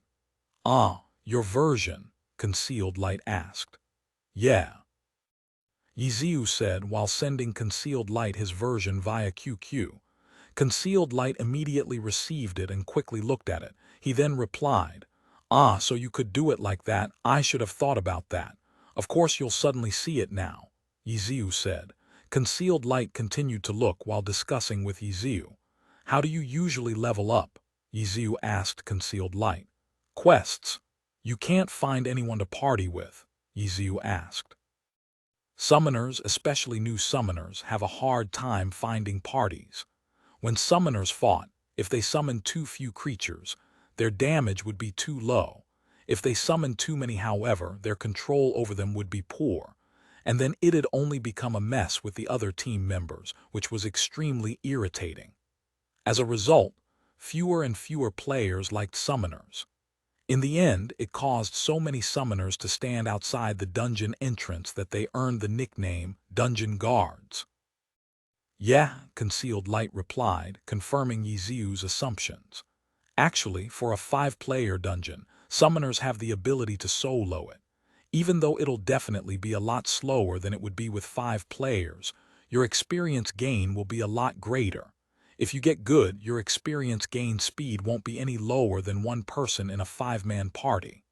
Ye Xiu possessed the skill to solo a 5-man dungeon with any class, but for a normal player, summoners were good for soloing. I've tried it before, Concealed Light replied. Most summoners would research how to solo a dungeon. Some were able to persist while others failed. Concealed Light seemed to be in the latter category. In a bit, if you have time, I'll bring you along for a run, Ye Xiu said. With Concealed Light's mechanics, Ye Xiu reckoned that soloing probably couldn't be done. That's great, thanks God. Concealed Light was naturally very happy. He then asked, God, are you planning on posting your version? No, it's for sale. I'm selling it to those guilds who are setting records to earn some materials. Ye Xiu replied. Ha ha ha, too good. So keep it a secret for now or else it won't be valuable anymore. I understand. Concealed Light replied. He was able to understand the guide, so naturally he understood the guide's value. Even though Ye Xiu had only changed the guide a little bit, it was clearly much better than it was before. If people wanted a guide for setting a record, then Ye Xiu's was the real deal. The King's Avatar Volume 4 Pursuit Chapter 258 Guide Easter Egg. While Ye Xiu talked with Concealed Light, he was also privately chatting with someone else. Misty Castle's 10th server guild leader, Hazy Mist, immediately sent Ye Xiu a massage after seeing Tyrannical Ambition's record. Brother, can we beat 2741? The guide can, but can you? Ye Xiu replied. It seems not too likely. Hazy Mist was quite honest. You have to beat it right now. Everyone's watching the record. It's your time to shine, Ye Xiu said. If we don't set it, can we return it? Hazy Mist asked. I already said no, Ye Xiu bluntly said. Stop bothering me, brother. Tyrannical ambition's too fierce, Hazy Mist condemned. If you still have time to be sad, then hurry up and gather some experts to practice what the guide says. Where am I supposed to find people this late at night?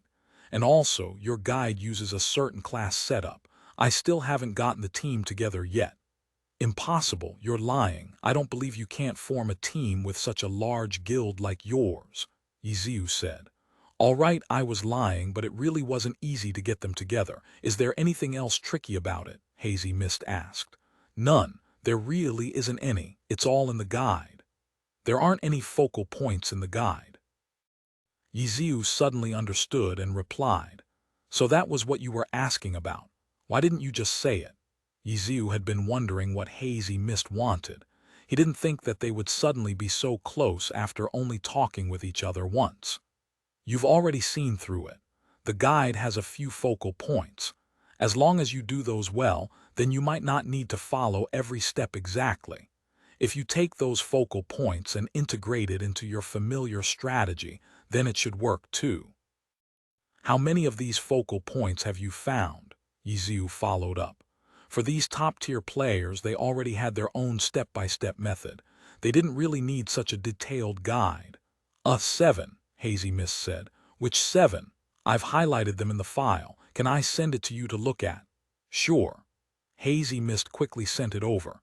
Ye Xiu opened it. The focal points Hazy Mist had found were all the new revisions Ye Xiu had done on Concealed Light's guide. The ones Hazy Mist had highlighted were all correct. He had found the most important parts of the guide. These 7 are correct, Ye Xiu replied, but there are still 2 more. I've highlighted them and sent it back to you. Go and take a look. Okay, thank you, Hazy Mist replied. This was the reason he had contacted Lord Grimm. When he first looked at the guide, he had noticed a few different points. He then talked about it with the guild and found these 7 focal points. But he was worried that they hadn't found them all, so he ran to ask Lord Grimm. Hazy Mist received the file and then went silent. However, after a short while, Hazy Mist suddenly sent another message. DMN, a record came out. Where? Ye Xiu didn't see any announcements. He opened up the leaderboards and it was still Tyrannical Ambition at the top. In the 7th server, Holy SHT, Hazy Mist sent a going crazy face. What's the time? Ye Xiu stifled a laugh as he replied.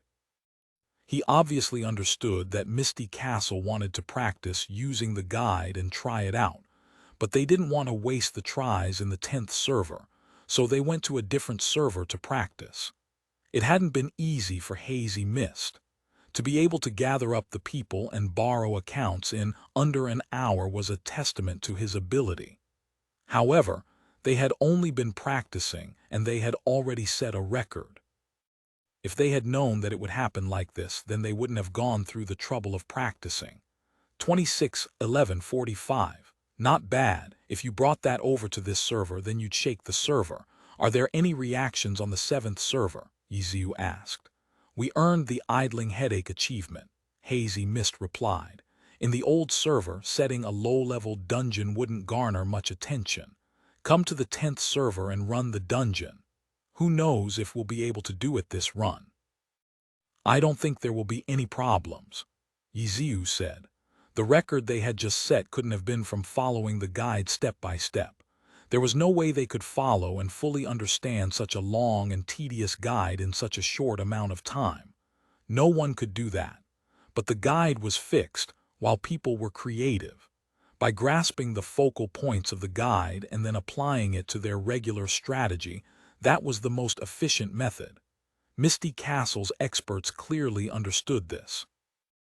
They quickly grasped the focal points and combined Ye Xiu's new guide with their usual strategy to break the record on the 7th server. I hope so, Hazy Mist replied. He seemed very worried, but in reality he wasn't worried at all. After finding out how incredible the guide was, he was already full of confidence. As he chatted, Ye Xiu continued to dungeon. They weren't pursuing a record, so they weren't so tense. Tang Ru and Steamed Bun Invasion did their limited practice, while Kaio Yifen practiced fighting in different scenarios. After Tyrannical Ambition's record came out, a lot of discussion was brought up by normal players. Many guessed when Lord Grimm would come out and stomp on the record. A lot of players were even betting on how much he would beat it by. This run took them 33 minutes, which was very ordinary. But so far, Ye Xiu didn't see any new announcements. After a short while, Hazy Mist sent another message saying that they had failed the first run. You can do it. Ye Xiu could only encourage them. It'll definitely come out tonight. Hazy Mist was extremely confident. Ye Xiu reckoned that the guy had gathered more than one team. They probably had 6 or 9 tries. The dungeoning continued. Ye Xiu calculated the time and guessed that the guild should be done with their 3 runs. Ye Xiu checked the leaderboards. The 2nd and 3rd place spots had been changed, but Tyrannical Ambition was still in 1st. Ye Xiu wasn't surprised by this. The competition was fierce, but Jiang Yu's group truly did stand out from everyone else. News of the guilds began appearing in the world chat. After running the dungeon 3 times, a lot of the guilds had hit level 34 and were currently congratulating or bragging to each other. And after this, they were going to compete for the Fire Forest first clear. A first kill wasn't as amazing as a dungeon record, but if they still had the chance, it was still worth going for. The members who had just reached level 34 gathered together and left Line Canyon. Jiang Yu's group should have been part of this group. But unfortunately, after being killed by Lord Grimm twice, their experience had decreased and they were still stuck at level 33. However, seeing that their record wasn't even close to being beat, the 5 felt very happy. The King's Avatar Volume 4 Pursuit Chapter 259 Misty Rain 12:24, 2:03 a.m. Tyrannical Ambition's overall guild leader, as well as the other famous top-tier experts that he had brought over, gave their final blessings after struggling in the 10th server's pioneering battle. Jiang Yu's group had come to set the record in order to save Tyrannical Ambition from their predicament. At the same time, they had unexpectedly also resolved the Lord Grimm problem. They took down Line Canyon's dungeon record without a hitch. Their mission had been quite successful. Even after running the dungeon 3 times, they still weren't able to beat the record that they had set at the end of the first run. Once they had finished, their mission ended.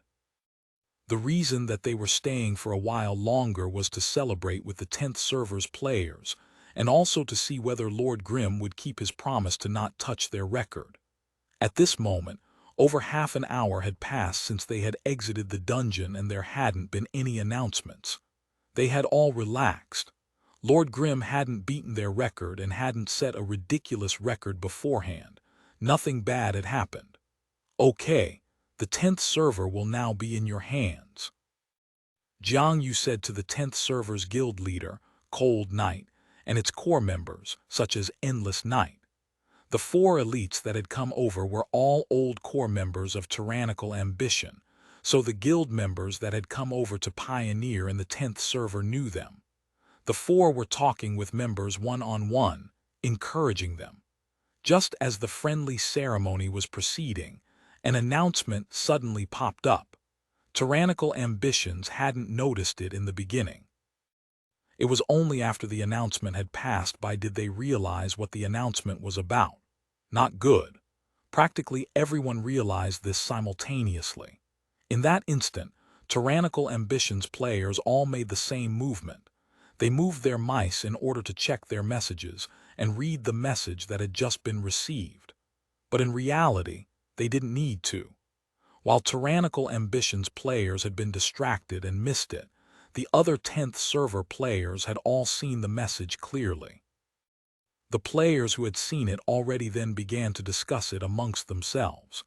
The discussion had caused Tyrannical Ambitions players to miss the announcement message. But right now, the discussions in the world chat were all talking about what they didn't want to see.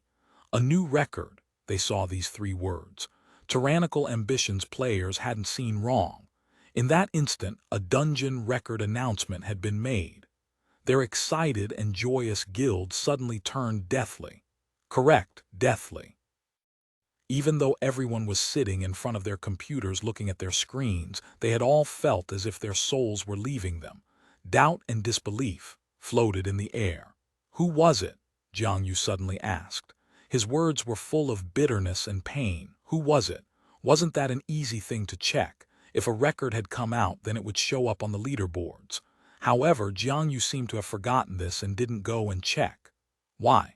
Did he not want to see a particular name on there? Jiang Yu didn't look, but others did. Misty Castle, Cold Night said, carrying a hint of disbelief. However, it was true. He had checked the name 3 times. It really did say Misty Castle. Misty Castle. Jiang Yu repeated the name in even greater disbelief. Misty Castle. It was true that the guild was backed by a club, but Tyrannical Ambition rarely saw that guild as an opponent. Misty Castle along with Team Misty Rain were strange entities. They were actually quite good, but their strength was always neglected by others, which seemed to be because of their temperament.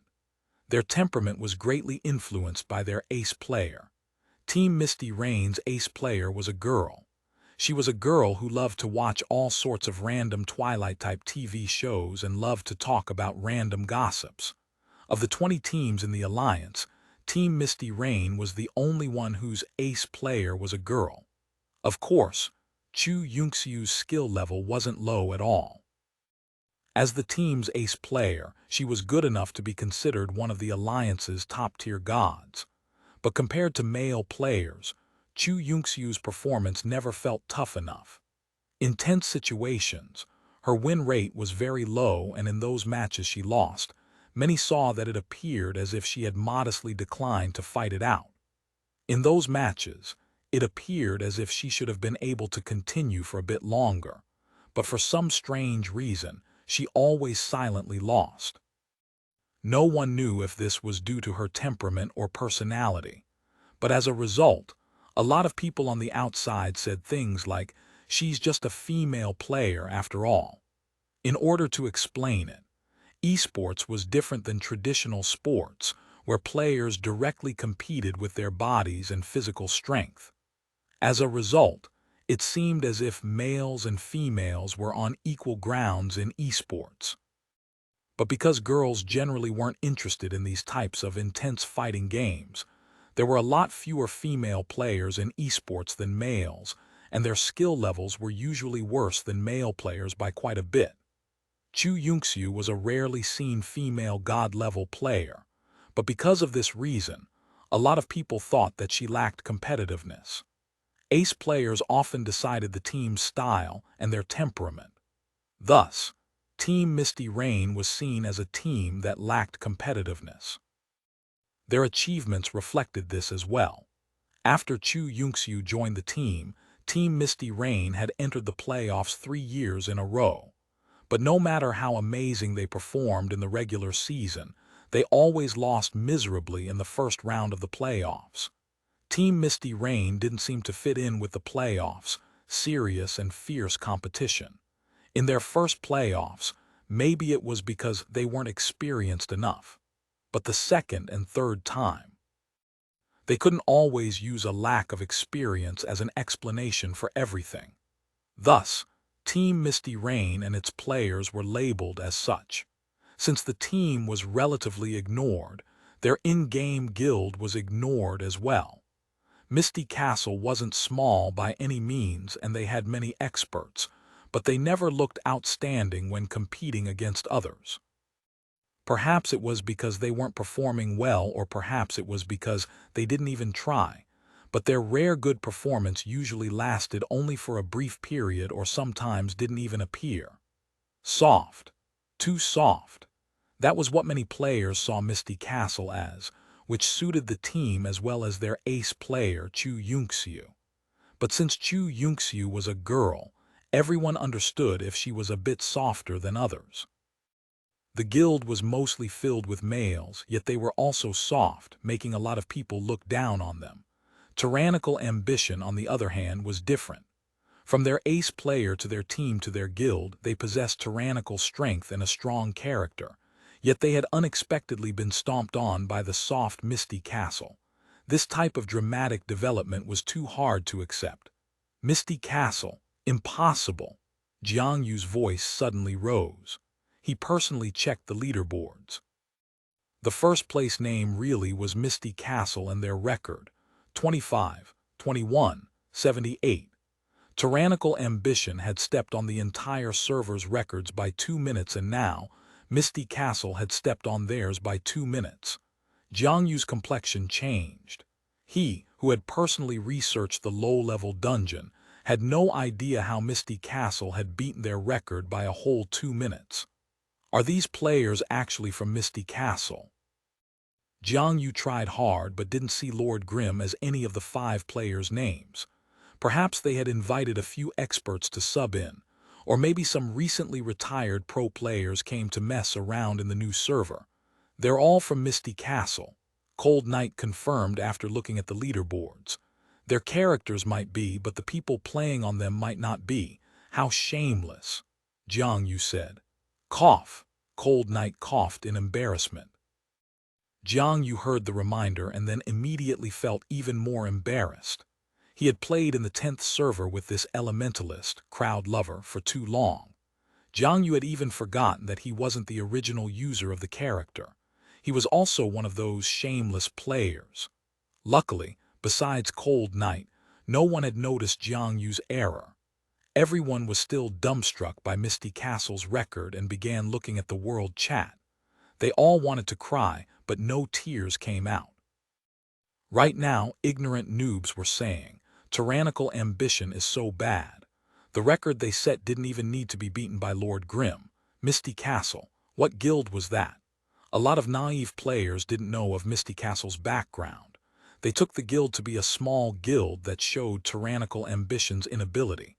And a lot of noobs believed it all, discussing just how weak tyrannical ambition was. Weak. Even when tyrannical ambition had their team wiped out, no one ever dared to call them weak. The experts were furious. Everyone in the guild was furious. Not waiting for their guild leader's orders, tyrannical ambition's players had already begun arguing with these players on the world chat. Jiang Yu's group watched in pain. Their guild's players had clearly come off worse. Those noobs' words had clearly pricked their skins. There was nothing they could say. They had no grounds for an argument. Their first kill and record had all been done with Lord Grimm's help. and their hard-earned record had been crushed without the help of Lord Grimm by some random guild. Misty Castle was just some random guild. Tyrannical ambition really wanted to cry. How were they going to argue against that? The King's Avatar Volume 4 Pursuit Chapter 260 Returning to Desolate Land. Tyranny brawls. Tyranny falls. Tyranny's record just got mauled. Amidst the arguing, a poetic verse suddenly appeared. The attackers cheered and began to chant the verse over and over again. Quite a few players continued the poem, and the world chat exploded into a poem competition with tyrannical ambition's demise as the main topic. Traditional poems, rhyming poems, limericks, all sorts of poems were presented. How could tyrannical ambition's players not be angry? Jiang Yu couldn't stay calm. He opened his messages and took note of the player who had written the starting verse. Spearless, shut your mouth. If you have the guts, 1v1 me in the arena or out in the wild. The loser eats his account card. Do you dare? Jiang Yu was the guild's main leader, so his words and actions represented the guild. He hadn't acted independently in a long time, but since no one recognized him in this server, he stopped caring and went directly to the world chat to fight with the attackers. The loser eats his account card was a slang in glory, which meant delete your account in the early days of gaming. Not long after Jiang Yu issued the challenge, the player named Spearless replied, "Tyranny brawls, tyranny falls, tyranny's record just got mauled." Jiang Yu wanted to pull out his hair, but his world chat messaging was still on cooldown, so he pushed someone off their computer and typed, "Do you dare 1v1 me? If you don't dare, then shut your mouth." This time, the other side had his world chat messaging on cooldown, so he was quiet for a while. But once the cooldown came off, the other side immediately repeated, "Tyranny brawls, tyranny falls, tyranny's record just got mauled." FCK. Jiang Yu was about to go crazy. The people nearby saw that he was angry and didn't dare utter a word, but in their eyes, Jiang Yu's actions were quite childish. As the guild leader of one of the three great guilds, he was actually arguing with some random noob. That was too shameful. This random noob looked to be quite experienced as well. By repeating his annoying message over and over again, he succeeded in making Jiang Yu more and more furious. "Guild leader, calm down. If you get angry, it'll be your loss." Everyone finally surrounded and consoled him. "Calm down. What's the use in calming down? The record's been stepped on again. What am I supposed to do?" Jiang Yu roared. The players, both inside and outside of the game, heard him. True, what were they supposed to do? They all looked at the attacks on the world chat as if they were eating a bitter fruit. Right at this moment, Ye Xiu's group finished their third run. Compared to others, they had used almost an hour more. Almost all of it was due to running and hiding. When Misty Castle's record was announced, Ye Xiu saw it and immediately received a message from Hazy Mist, asking Ye Xiu for Fire Forest's guide. "I'm still studying Fire Forest. There's no rush. You should go to Fire Forest and gather some materials, or else when I come out with the price, I won't be able to help you," Ye Xiu replied. "What's your asking price?" Hazy Mist asked. "That depends on how things turn out," Ye Xiu replied. "How evil. Are you planning on revealing that our record was only achieved because we bought your guide and then having the other guilds scramble over it?" "I don't agree with you saying that I'm evil, but the rest of it is true. It's not a false advertisement." After a short moment of silence, Hazy Mist messaged again. "Then can we have priority?" "I can give you a priority price," Ye Xiu said. During this time, the poem competition had begun, and student Jiang Yu had already leapt up to fry the noobs. Tyrannical ambition's enemies took out their popcorn and watched in glee as the events unfolded. Steamed Bun Invasion read Spearless's verse twice and laughed out loud. As for Ye Xiu, he didn't have any sort of reaction. As someone who was once in the pro scene, he was used to being opponents with the players on stage and being friends with the players off stage. Of course, friend was more of a polite term. Some of these players were considered friends if they ever nodded their heads as a greeting. That meant that they wouldn't bring their rivalries on stage, outside the stage. "What are we going to do next?" Tang Ru asked. After giving up on setting records, the girl deliberately ignored news of records. She was afraid that if she kept on looking at the records, she'd want to set one. "We'll go to Desolate Land's dungeon," Ye Xiu said. "Desolate Land? Isn't that place that's inconvenient to go to?" Tang Ru doubted. "It's different now." Ye Xiu smiled. The previous level 33 players have hit level 34, which means that a lot of players who were previously under level 30 have now entered the level 30 domain. That meant that there will be more players at Line Canyon. No. If you say it like that, then I guess so. Tang Ru looked left and right. "So you're saying that a lot of players from Desolate Land have now gone to Line Canyon, which means that Desolate Land is now empty." "It's not empty, but the danger level has lessened, so we can go and take a look," Ye Xiu said. "We'll be leaving then." Su Ma Cheng and Kaio Yifan prepared to leave. Everyone said their goodbyes. Ye Xiu privately messaged Su Ma Cheng. "We're not going to be setting records, so you don't need to play so diligently." "I want to play though," Su Ma Cheng replied. "Okay, if you want to play, then go ahead. I'll be leaving then." "Go ahead." After the two went offline, the rest of the group cautiously exited Line Canyon. Outside the canyon, Ye Xiu called for concealed light. The four partied up and headed towards Desolate Land. After setting the record for Desolate Land, Ye Xiu hadn't partied up with Seven Fields and Sleeping Moon for quite a while.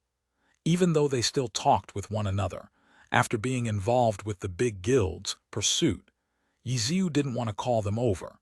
He was afraid that they'd get caught up in it too. While level 33 players were reaching level 34 and level 29 players were reaching level 30, Ye Xiu's leveling speed had slowed down. They still hadn't broken through, so Concealed Light was actually winning in this regard. His level 32 summoner was the highest level among the four of them. "We'll dungeon as a party of four. Concealed Light, play with us for now and I'll have you practice when I find an opportunity," Ye Xiu said. "Okay," Concealed Light said. "Who would have thought you'd actually have the chance to get instructed by Senior? Senior, what qualifications does he have?" "I don't see it," Steamed Bun Invasion said. "His theoretical knowledge is solid. Even though he lacks actual experience, if you have nothing better to do, you should carry him along," Ye Xiu said. "You're really making things complicated for me, but if Senior says so, then I'll do it," Steamed Bun Invasion reluctantly replied. He turned his head and majestically called, "Hey, little Concealed Light, from now on I'm your senior. Come here and let me hear a senior be starred." How could Concealed Light act kind to Steamed Bun Invasion? Oh my. "The nerve! Do you dare 1v1 me? The loser eats his card." Steamed Bun Invasion used the new knowledge he had just learned from reading the world chat. TCH, Concealed Light obviously couldn't agree and sent him a beneath me face. They continued to argue all the way until Desolate Land, where they entered a relatively quiet dungeon entrance. When they entered the dungeon, Ye Xiu set up a plan for each of them. As a result, a weird scenario appeared. There were clearly four players running the dungeon, but it looked as if they were all doing their own thing. None of them were working together, and one wasn't even fighting monsters. He was just standing on the side shouting and directing. This person was obviously Ye Xiu. At this moment, he was mostly worried about Concealed Light. Teaching this guy was much harder than teaching Tang Ru and Steamed Bun Invasion. After all, those two had solid mechanics. As soon as Ye Xiu taught them something, the two would immediately learn it after practicing it 2 or 3 times. But Concealed Light was very different. Let alone using summoned creatures to aggro monsters, block monsters, gather monsters together, surround monsters, etc. He wasn't even able to move 5 summoned creatures in one direction.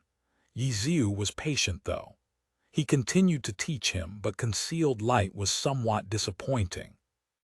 Not long after, he was forced to retreat after accidentally aggroing a few monsters, forcing Ye Xiu to help him out. Starting from zero is truly difficult, Ye Xiu sighed. Concealed light, do you seriously want to improve your mechanics? Of course. On the internet there are a few programs that can help you train. Have you ever tried them before? Ye Xiu asked. I've downloaded a couple, but they're all too hard. Isn't it too early for me to do those? Concealed light said. No. I'll send you some elementary ones. You should practice those slowly, Ye Xiu said. Ah, really? Thanks, Senior. Concealed Light had argued with Steamed Bun Invasion for a long time, so he learned what Steamed Bun Invasion called Ye Xiu. And what you call me for? Steamed Bun Invasion shamelessly joined in. You be starred.